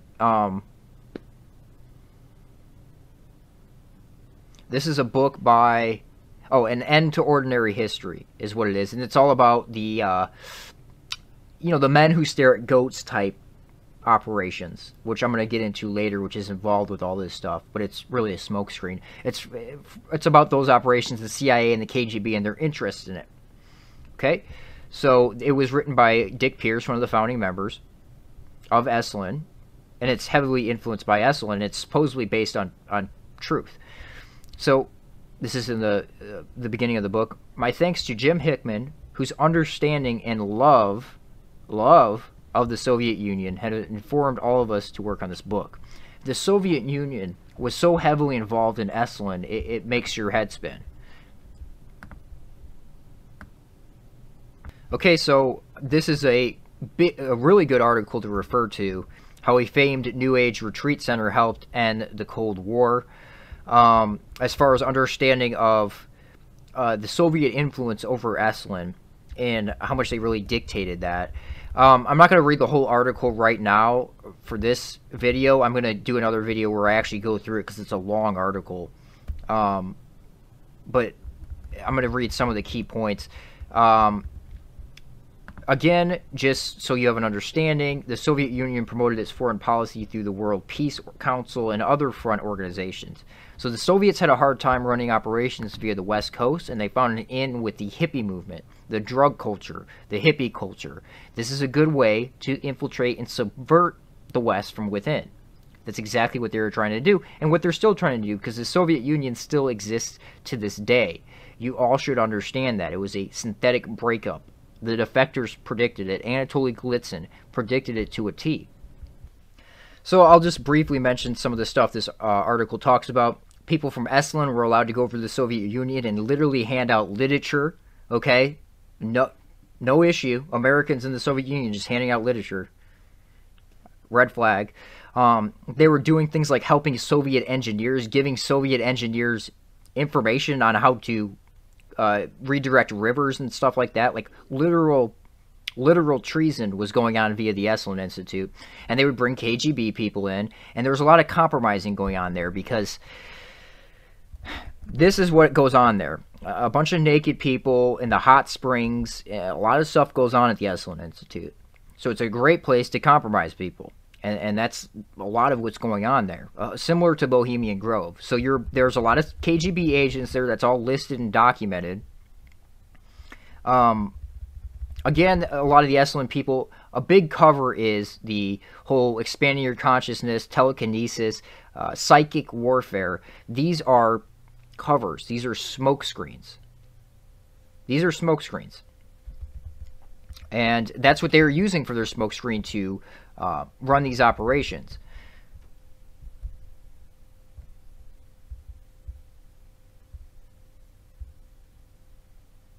And there's a lot in this article. Like I said, I'm going to do a separate video on it and just go through the whole article. Astronauts were interacting there, with KGB people. They would bring the scientists in. let me get down to Boris Yeltsin here. So Yeltsin came to America. This is before he was selected to be president. Came to America via the Esalen Institute, and they brought him around. They showed him around America. And after he came to America via the Esalen Institute, he was instated as a president. Okay? Esalen and Tavistock working together. This is Track 2 diplomacy. People involved, that's where that term comes from, Esalen. Track 2 diplomacy. The idea was to forge new lines of communication between Cold War powers by bringing some of the USSR's leading scientists and spiritualists to Esalen Institute to mix with their counterparts in the United States. Maybe we all have common goals. Sounds pretty treasonous to me. Sounds like they were setting up for a brave new world. It sounds like the Soviets had a lot of influence over our people, and they were trading information back and forth. That's how some of the folks from Stanford Research Institute in Silicon Valley, who would one day be responsible for funding and building the biggest technologies firms, met up with the Russian cosmonists. Now, this is all via Esalen Institute. They set up a series of events at Esalen's Big Sur campus. So you're having these these Silicon Valley people meet up with these Russian scientists,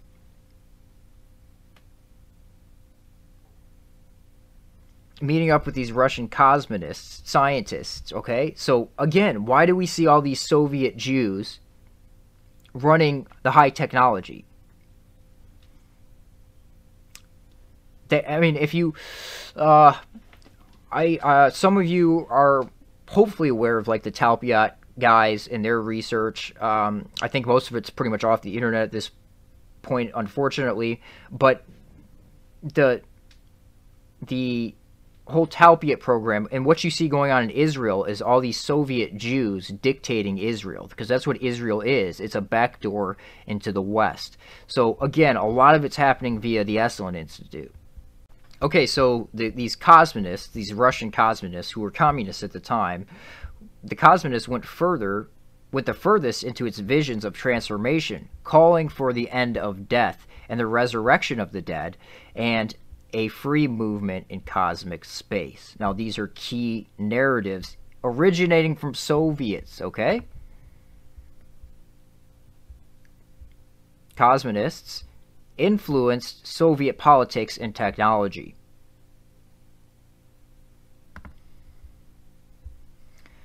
The cosmonists told Americans, LSD-taking spiritualists, that technology could give them a way to beat death. So these are the agendas originating out of Esalen. So I think you're starting to understand what's going on here. We're not being beaten by machines, but by a league of tech billionaires who have been taught to believe that humans are the problem and technology is the solution. We must become aware of their agenda and fight it if we're going to survive. Now, that's a key quote. I want to play this clip here.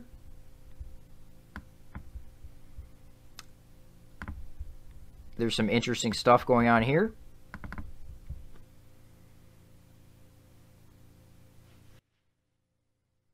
Rudolph II, supported. He funded these alchemists. Yes. And the initial project... Now, this is Bruce Damer speaking here. High-level DOD, like I said, friends with Joe Rogan, good friends with Dennis McKenna to the point where they smoke DMT together, and Bruce gets ideas for science via the DMT.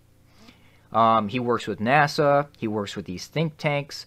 Actually, well, I'll play that in a minute. Project was not to turn lead into gold, but to animate. Rudolph II, supported. He funded these alchemists. Yes. And the initial project was not to turn lead into gold, but to animate matter from dead to alive. Yeah. And that's been a passion of mine for a long time, but it was... A passion of yours has been to bring the dead back to life. Or to... And so goes on. To bring the dead back to life. What did this clip say? What were the Soviet cosmonists interested in?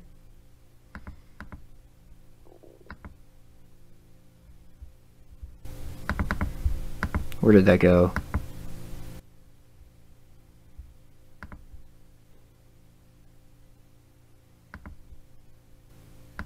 Where did that go? Oh, vision went furthest into visions of transformation for calling for the end of death and the resurrection of the dead, and free movement in cosmic space. Where do we see these agendas pushed constantly? We see these agendas pushed constantly on Alex Jones, and we see these agendas pushed constantly through the intellectual dark web and Joe Rogan.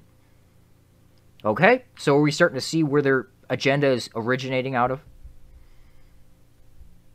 Let's get back to this clip here. On the cycle forever, but we're far from the big win. But we're getting into the territory where if we could completely turn this around, we're going to the next level. Life extension, everything. It's really amazing. Sitting here on this planet with this incredible potential of space colonies and life extension and unlimited cloning.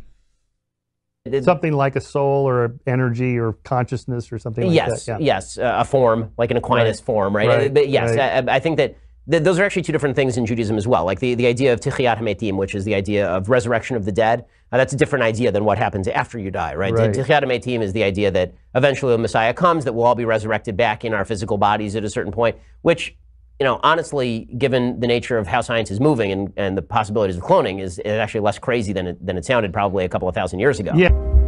I was born on Earth. I was the richest man on several planets by the age of 74. The first time... Now this is from a show which I believe is predictive programming, and it's all about transferring your consciousness into clones, which I think is the actual agenda. I think the whole concept which is pushed by Esalen is the idea that uploading your consciousness into this hive computer is not the actual agenda. I think that is a false agenda, like what Elon Musk promotes. The real agenda is using clones and other things like that. Bruce Damer also agrees with me. He'll speak the real agenda. That's what he does best. He talks openly about these things. And so, again, I think this is really what's going on. When I died, I was 99. New technology transferred my consciousness to a new body. For 263 years, I sleeved into new bodies, living on in perfect health. A vault for your every memory, your every secret, immune to aging and disease. The body will decay, but your memories live on in someone else's body, your new sleeve. This is a critical step. It makes death itself only a memory. Sunday at the National Space Society's annual event. I'm talking about China's new Silk Road. This is key here as well. I'm going to skip over this for now because that's going to be the next thing I mention here. Economy. Actually, Elon Musk and Jeff Bezos, the two guys who can save us by opening a platinum highway in the sky. What does that mean? A platinum highway in the sky means a space economy. I foresaw in Brave New World, partly by these new techniques of propaganda. They will do it by bypassing the sort of rational side of man and appealing to his subconscious and his deeper emotions and his physiology even, and so making him actually love his slavery. I mean, I think this is the danger, that actually people may be in some ways happy under the new regime. So they love their slavery. First off, psychologically manipulated. Secondly, I'm offering you miracles. So you have your Peter Thiel types, your Elon Musk types offering you these miracles, these technologies, okay? Giving you this technology so you love them for it. And they use it as a method to control you, giving you these new plant-based psychedelic medicines, you know, that might actually have some benefits, but they're using it as a method of control. They're the ones dictating it. They're the ones using it against you. But they will be happy in a situation where they oughtn't to be happy. The fourth world. Now this is an actual agenda, the fourth world, and this is exactly what we see going on here. No one really talks about the fourth world, do they? That's because we haven't seen the fourth world come about. The fourth world came up in the title of the Congress I attended. It was called the Fourth World Wilderness Congress. Maurice Strong said it was called the Fourth World because it was the fourth one of these environment congresses that Edmund de Rothschild had created.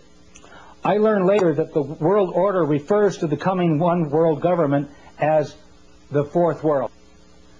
World control by the world order where there is no more first, second, and third world. Just a boundaryless planet which is called the Fourth World Wilderness. Yogis and shamans refer to Fourth World Wilderness dictated via Israel, at the center, at the hub. It as the Fourth World Wilderness, the lostness of the mind. The lostness of the mind refers to the collective consciousness. Persons will be coerced through lies, drugs, fear, and pain to surrender themselves, their egos, to the collective consciousness. The Fourth World will be a return to a society much like the Caesars or Babylon or the Fourth Reich. Within the fictionalized societies described in Huxley's Brave New World and Brave New World Revisited and Orwell's classic 1984. We will flourish with only a whimper. The world order wants to create a new society out of the ashes of chaos. A collectivist fourth world complete with a collectivist religion, collectivist finance, and unchecked world national socialism. The world order will offer Gaia, Mother Earth, to the masses. I don't think national socialism, I think international socialism, and I think the universal basic income has a lot to do with that. As the Big Brother image to worship in the fourth world.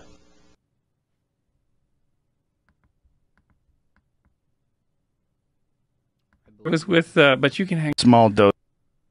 I believe that cultural mission. We'll play these clips in a moment here. I want to finish up while I'm talking about Esalen here and kind of give an example of what comes out of Esalen, you know, some of the operations that come out of it. So, Mind War. Michael Aquino, the famous Setian, with the 5th degree of initiation is Maga, M-A-G-A. That's a 5th degree of initiation in the Temple of Set, which originates out of the Church of Satan, who he was also heavily involved with early on. So Aquino, who loves the Soviets, was very close with the Soviets.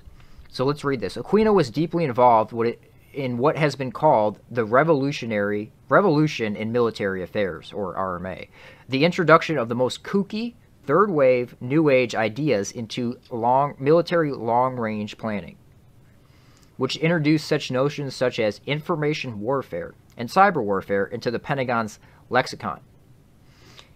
In the early 1980s, at the same time, Heidi and Alvin Toffler, mentioned him earlier, were spinning their Tavistock third-wave utopian claptrap to some of the Air Forces, which is Air Force Space Command, which Zach is a part of.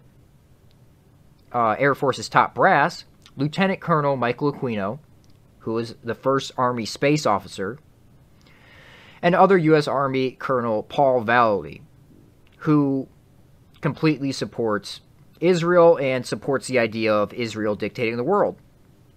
We're co-authoring an article for the Military Review. Now that article, Mind War. So, Carol Marshall, or Sherry Seymour, who is the one who unraveled the whole Promise Gate scandal, very well-respected research, private investigator, very well respected. So she persists that the Vallely and Aquino paper, which is Mind War, virtually spawned the entire revolution in military affairs, and its approach to warfare, military operations other than MOOTW, and viewing in its asymmetric approach to warfare and military operations other than MOOTW, in and viewing mainstream media as potential mind war operatives or alternative media.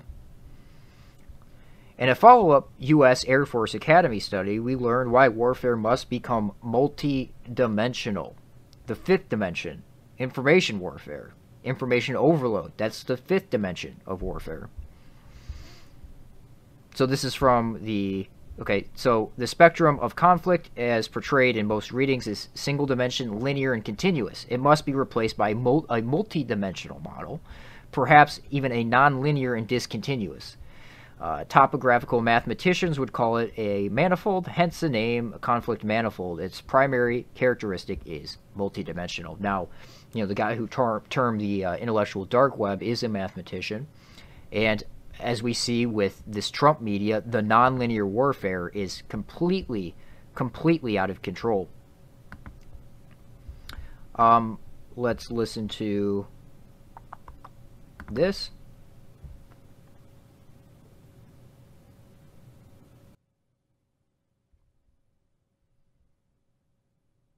It's almost like there's too many things happening for one person to pay attention to all of them.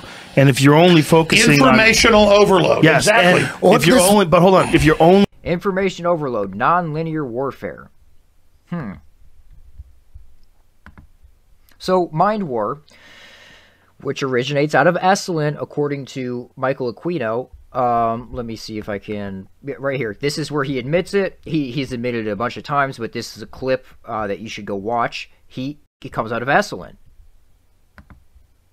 Excuse me, I don't know what happened there. It comes out of Esalen, the Esalen Institute. It comes out of studies, unpublished papers called the Transformation Project, where according to him, they were studying thought architecture, or how to manipulate the subconscious mind. How to dictate the subconscious mind, where 95% of your thought process, that's a conservative number, 95% of your thought process takes place. So your database that you're pulling information from, your the external stimuli that you absorb to create your algorithmic thinking, your initial thought, your conscious thought, is being pulled from the subconscious. So these guys were working out via the Esalen Institute, who actually... Aquino got in contact with these guys because of their published works with the Soviet influence, their published works with Soviet thought architecture, which Aquino somehow intimately knew, the Soviet research there. So this is the core structure of mind war, which is exactly what Alex Jones's operation is. Oh man, I should have that clip ready. Shoot. I'll insert it in here. Spygate. We have the zeitgeist. If you wanted to use an allegory, InfoWars has pulled the sword Excalibur. Others can't pull it. We pulled it. Trump pulled it. You pulled it. But if you don't use Excalibur, it's worthless. I am using Excalibur. Doesn't mean I'm perfect. Doesn't mean I'm not going to make mistakes or stumble or fall. Or at the end of this, not make it myself. But the new republic, the rebirth, will be launched. That's what it's all about. All right. Boy, you know, Scott Adams, CNN is losing the mind war. I have some smart advisors, but I do what I think I should do. They've begged me not to tell you this. But I will, because my weapon is the truth. This is from the Mind War paper that spawned the revolution in military affairs, the future Soviet warfare theory within this country. These media are, of course, the electronic media, television and radio. Alex was one of the first TV radio broadcasters. That's what a podcast essentially is, television, radio. State-of-the-art developments in satellite communication and video recording techniques. Remember, this is in 1980. Like the sword Excalibur, we have to reach out and seize this tool, and it can transform the world for us if we have the courage and the integrity to enhance civilization with it. If we do not accept Excalibur, then we relinquish our ability to inspire foreign cultures with our morality. If they then desire moralities unsatisfactory to us, we have no choice but to fight them on a more brutish level. So I'm not sure why I don't have the rest of it in there, but anyway, the core structure of mind war is this and weaponizing truth. Using truth as a weapon. The mind war operative must know that he speaks the truth. So taking bits of truthful information and using it as a weapon.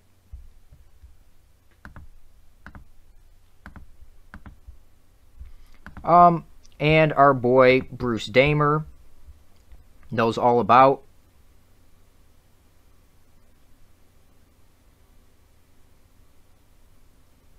Andy Marshall, and we'll get into Bruce Damer here in a minute. Branch. So Andrew Marshall is one of these. He's a shaman. He goes very quiet between communities, and what he decided to do. Get this.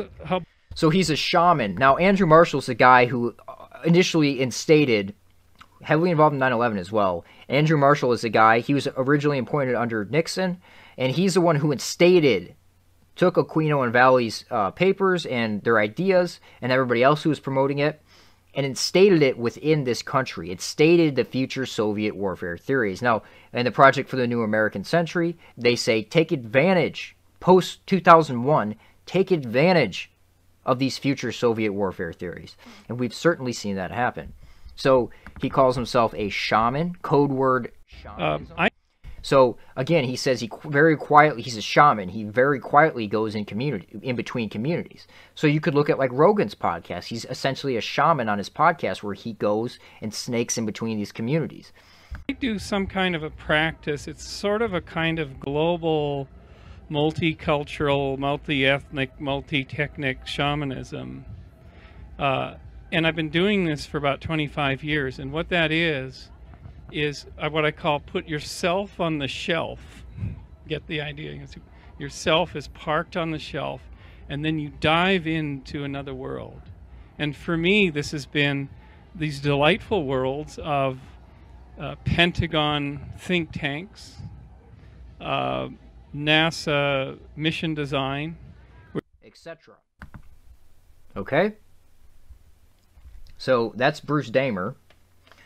And again, like I said, we'll get into him in a moment. Oh, here's from Joe Rogan's podcast. Gerlach? What is Gerlach? Gerlach. Oh, you haven't been out there, huh? No. I love hippies in small doses. Hippies to me are like pizza. I just can't eat pizza every day for like a month. I was with, but you can hang around Pentagon people. And yes, I could probably hang around your camp.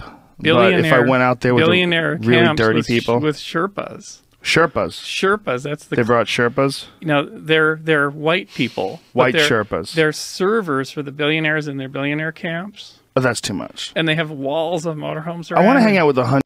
So he's over there at Burning Man, which is another excellent type of deal. Major importance with Burning Man, and he has these white slaves that are serving the billionaires in their billionaire class, which is what he is, high-level DOD, etc. And he wants Joe Rogan to come out with him. Now, I also want you to look at that shirt, Mad Scientist. Now, I posted this interview in my community section on my YouTube channel. Check that out. And I put an emphasis on Mad Scientist. I said, Mad or Mao Scientist for a better tomorrow.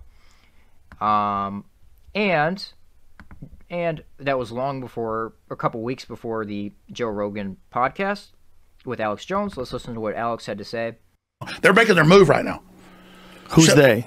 The globalist technocracy, the mad scientists, the guys that want to learn the secrets of the universe, probably already have them. The mad scientists. Interesting statement there, Alex. The mad scientists. So, this is Bruce Damer with...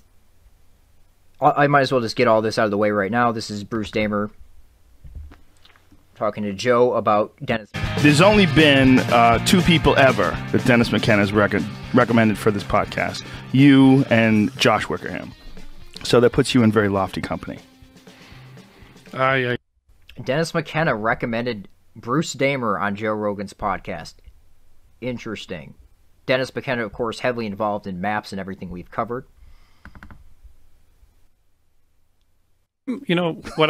Here's a secret that I'll tell you on air. Oh, well, it won't be a secret. It won't be a secret. Might want to mime it. So Dennis hasn't been to Burning Man. Dennis McKenna. Good. Me and him, same page. So Two old guys who don't want to party with young kids. So I told him that to tell you that Dennis would only go to Burning Man if you went. Oh, did you do it the opposite way? I did the You're playing us opposite way. against each other? There you go. Yeah, that doesn't work with me, but thanks. That's sweet. So Gerlach is I would go anywhere with him, though. Honestly. You go anywhere with Dennis. Yeah, I really would go with him, just to talk to him for days. Yeah, he's amazing. The world's most amazing. Okay, and then also I wanted to point out there, that was total LA vibes by Rogan there. I mean, complete LA. Like, oh, thanks, that was sweet. Like, okay, Joe. Anyway, I want to wrap this up or move on to some of the Pentagon connections with Joe and his whole operation here quickly, because I was talking about Jones and Mind War and stuff like that. This is interesting. Doom, this is just an interesting connection. Doom was created by the military, initially funded by the U.S. Marine Corps, to train people how to kill other human beings. This is all admitted. You can read articles about it. And who was a major proponent of promoting Doom? Joe Rogan. They also made the video game Quake, which he still promotes. And Alex Jones promotes Doom as well. So Doom, this is actually one of the most iconic images from when I was younger.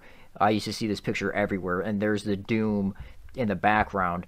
And there's Alex Jones promoting Doom, wearing the wristband. So it's like this game created by military intelligence is given to these information age assets to spread to the public. Just like other information and other agendas are given them to spread to the public. Again, Doom. Okay, so I want to move on into Joe Rogan's producer here real quick. And Joe Rogan's producer, Jamie, is pretty self-explanatory to me, or at least should be. Now, I want you to ask yourself this question. Joe Rogan has one of the highest level podcasts out there, and he has a producer that struggles. He's not a very good producer. He's not horrible. He's better than I would be, but he struggles to produce his show. He's always having issues. There's always technical issues. Ask yourself, why would Joe keep someone like that who can't run the show properly at his level? Why is that? Well, first I want to show you this.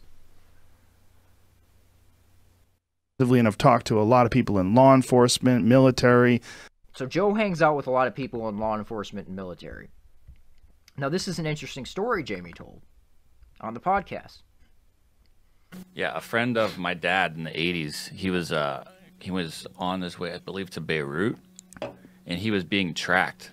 He found out once he got back, he met Ronald Reagan, and when he met President Reagan, he said, "It's nice to meet you. We've been following you." And he's like, "Excuse me? Been following me?" He's like, "Yeah, we found out there was like a threat after you." He's like, "I think you fainted on the spot or something like that." Whoa, he had no idea. There was a threat. Yeah. He was just going to deliver hot dogs. His name was Hot Dog Harry. He was trying to help the troops and stuff. What was the threat? They were trying to kill him. Jesus yeah, Christ, at one for delivering point, hot dogs? Yeah, at one point a car pulled up next to him, and a guy with a gun had it like right up to his head, and the cab driver thankfully knew it was happening, like took off, and he didn't die. But, yeah. Why were they going to kill him just for delivering hot dogs? I don't remember the exact situation. Like, they weren't happy he was over there trying to help. So Hot Dog Harry sounds like an intelligence asset to me.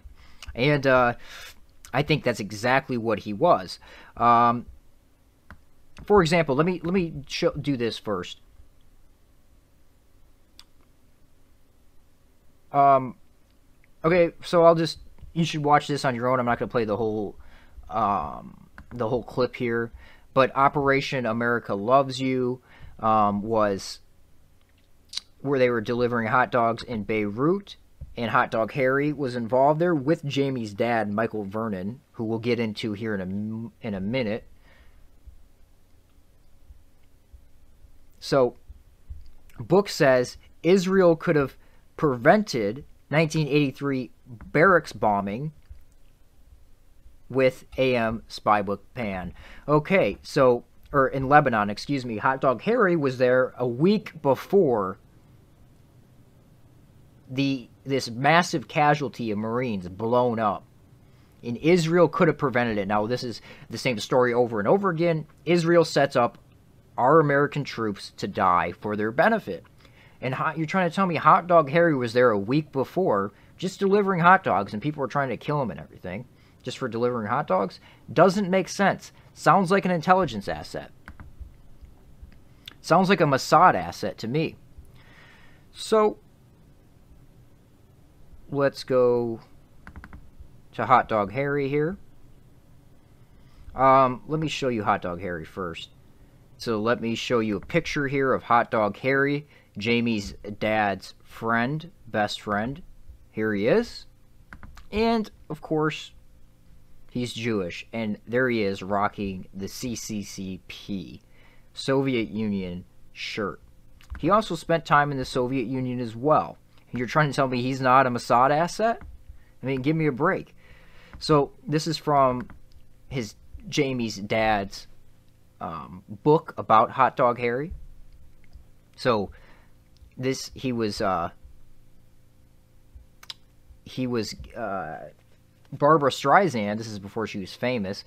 He was he used to sell sewing machines, and he was going to repo her sewing machine, and she asked him if he's Jewish, and he said, of course, yes. Harry asked, Harry, work with me here. I won't let you down. And of course, he worked with her. Today we know her as Miss James Brolin. That's right, the movie star, the legendary singer and producer, Miss Barbara Streisand. So, of course, he's Jewish, and he's working with other Jews. That just shows you how they operate.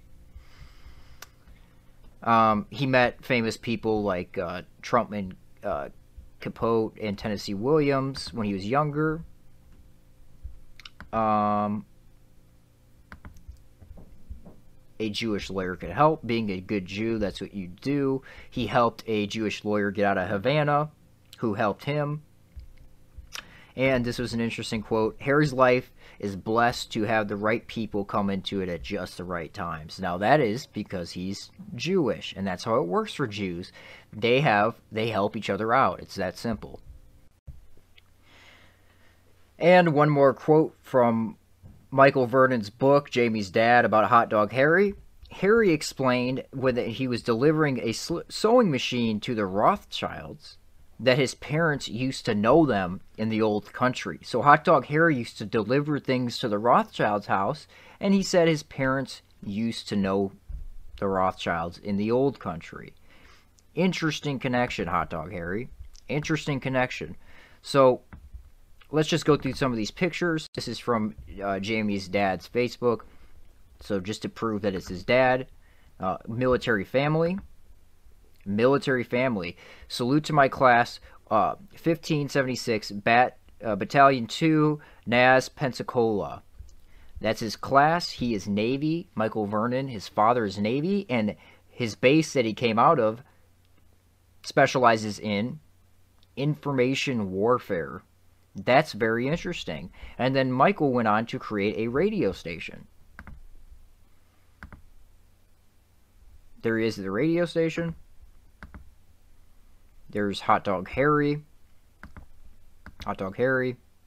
Some stuff about Hot Dog Harry. There he is.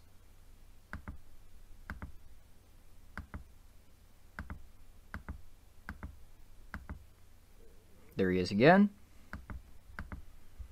Military family. Jamie. Tagged him in it.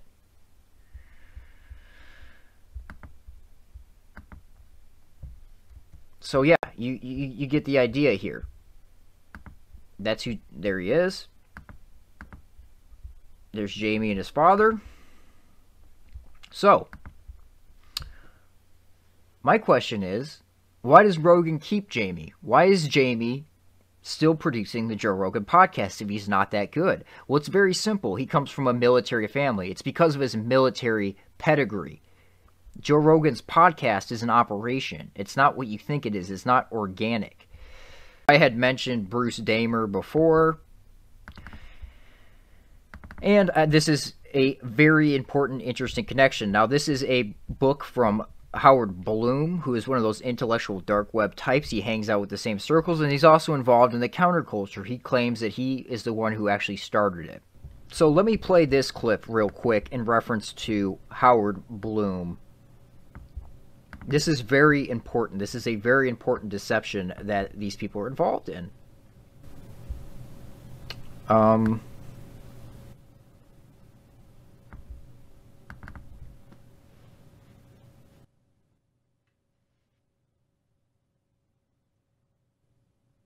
Sunday at the National Space Society's annual event. I'm talking about China's new Silk Road versus America's highway in the sky. The new Silk Road, the Chinese government's going to put in.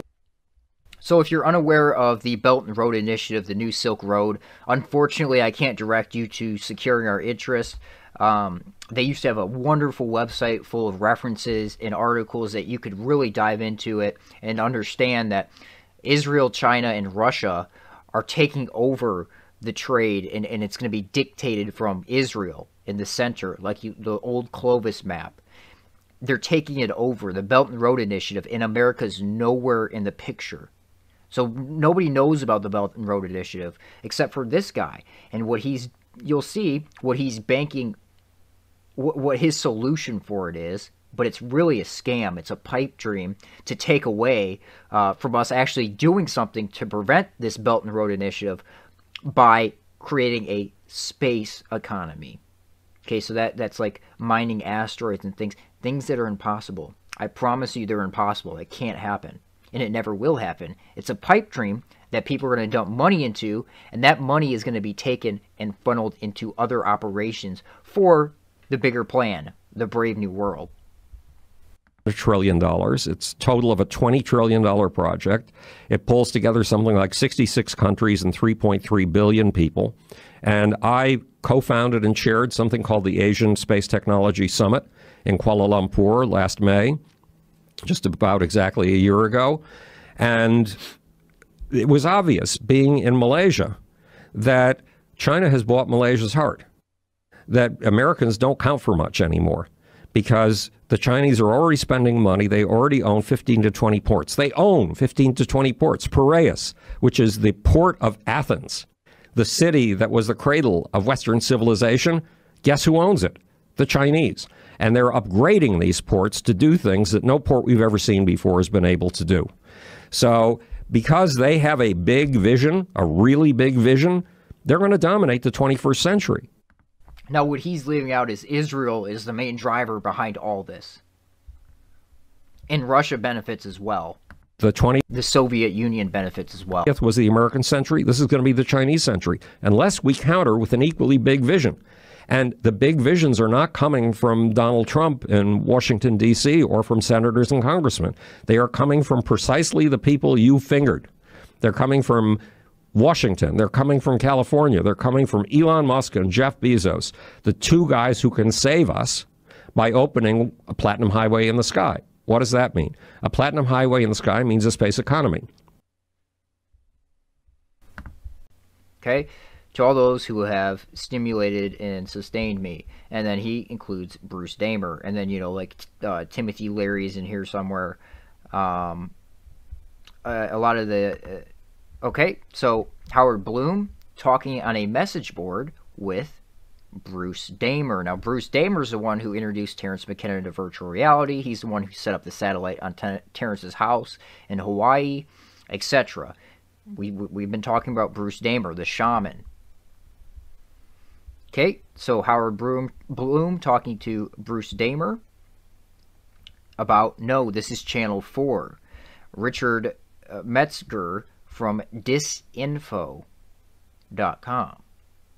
Disinfo.com. Channel 4, disinfo.com. These are big connections here.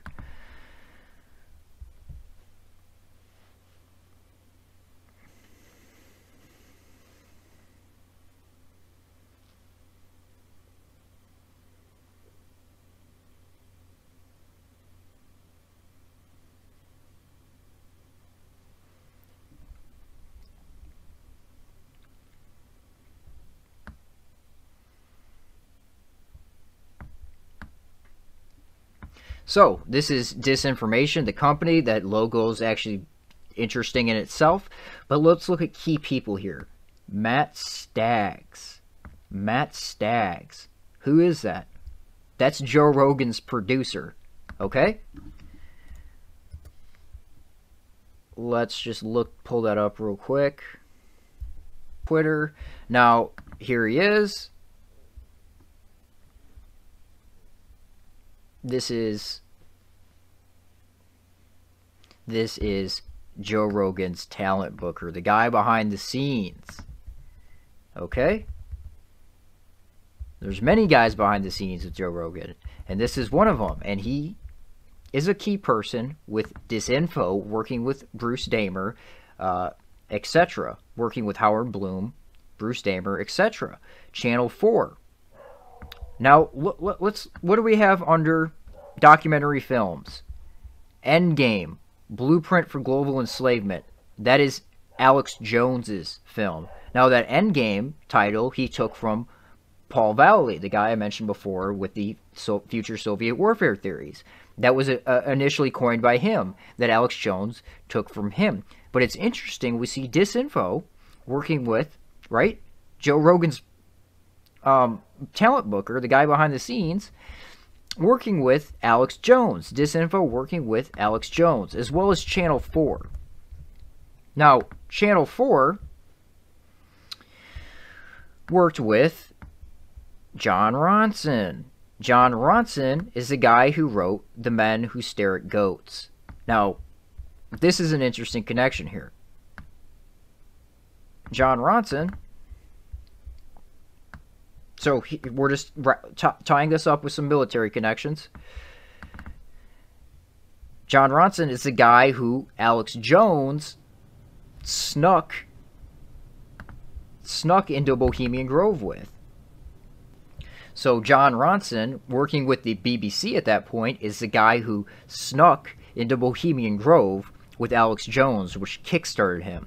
So here we see Alex and John hanging out. Alex having John on his show.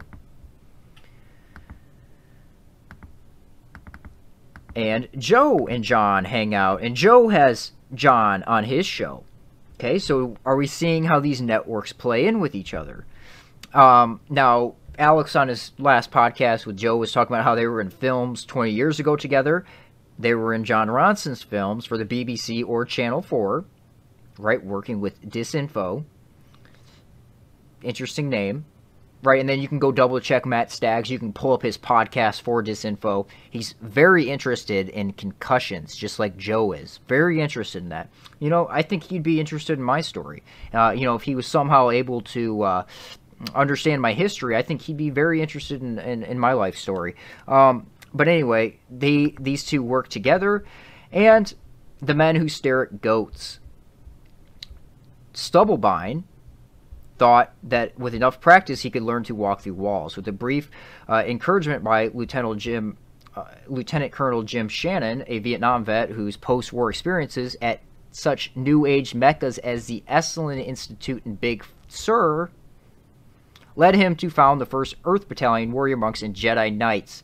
So The Men Who Stare at Goats actually comes from the Esalen Institute. Again, we're seeing everything stem from the Esalen Institute.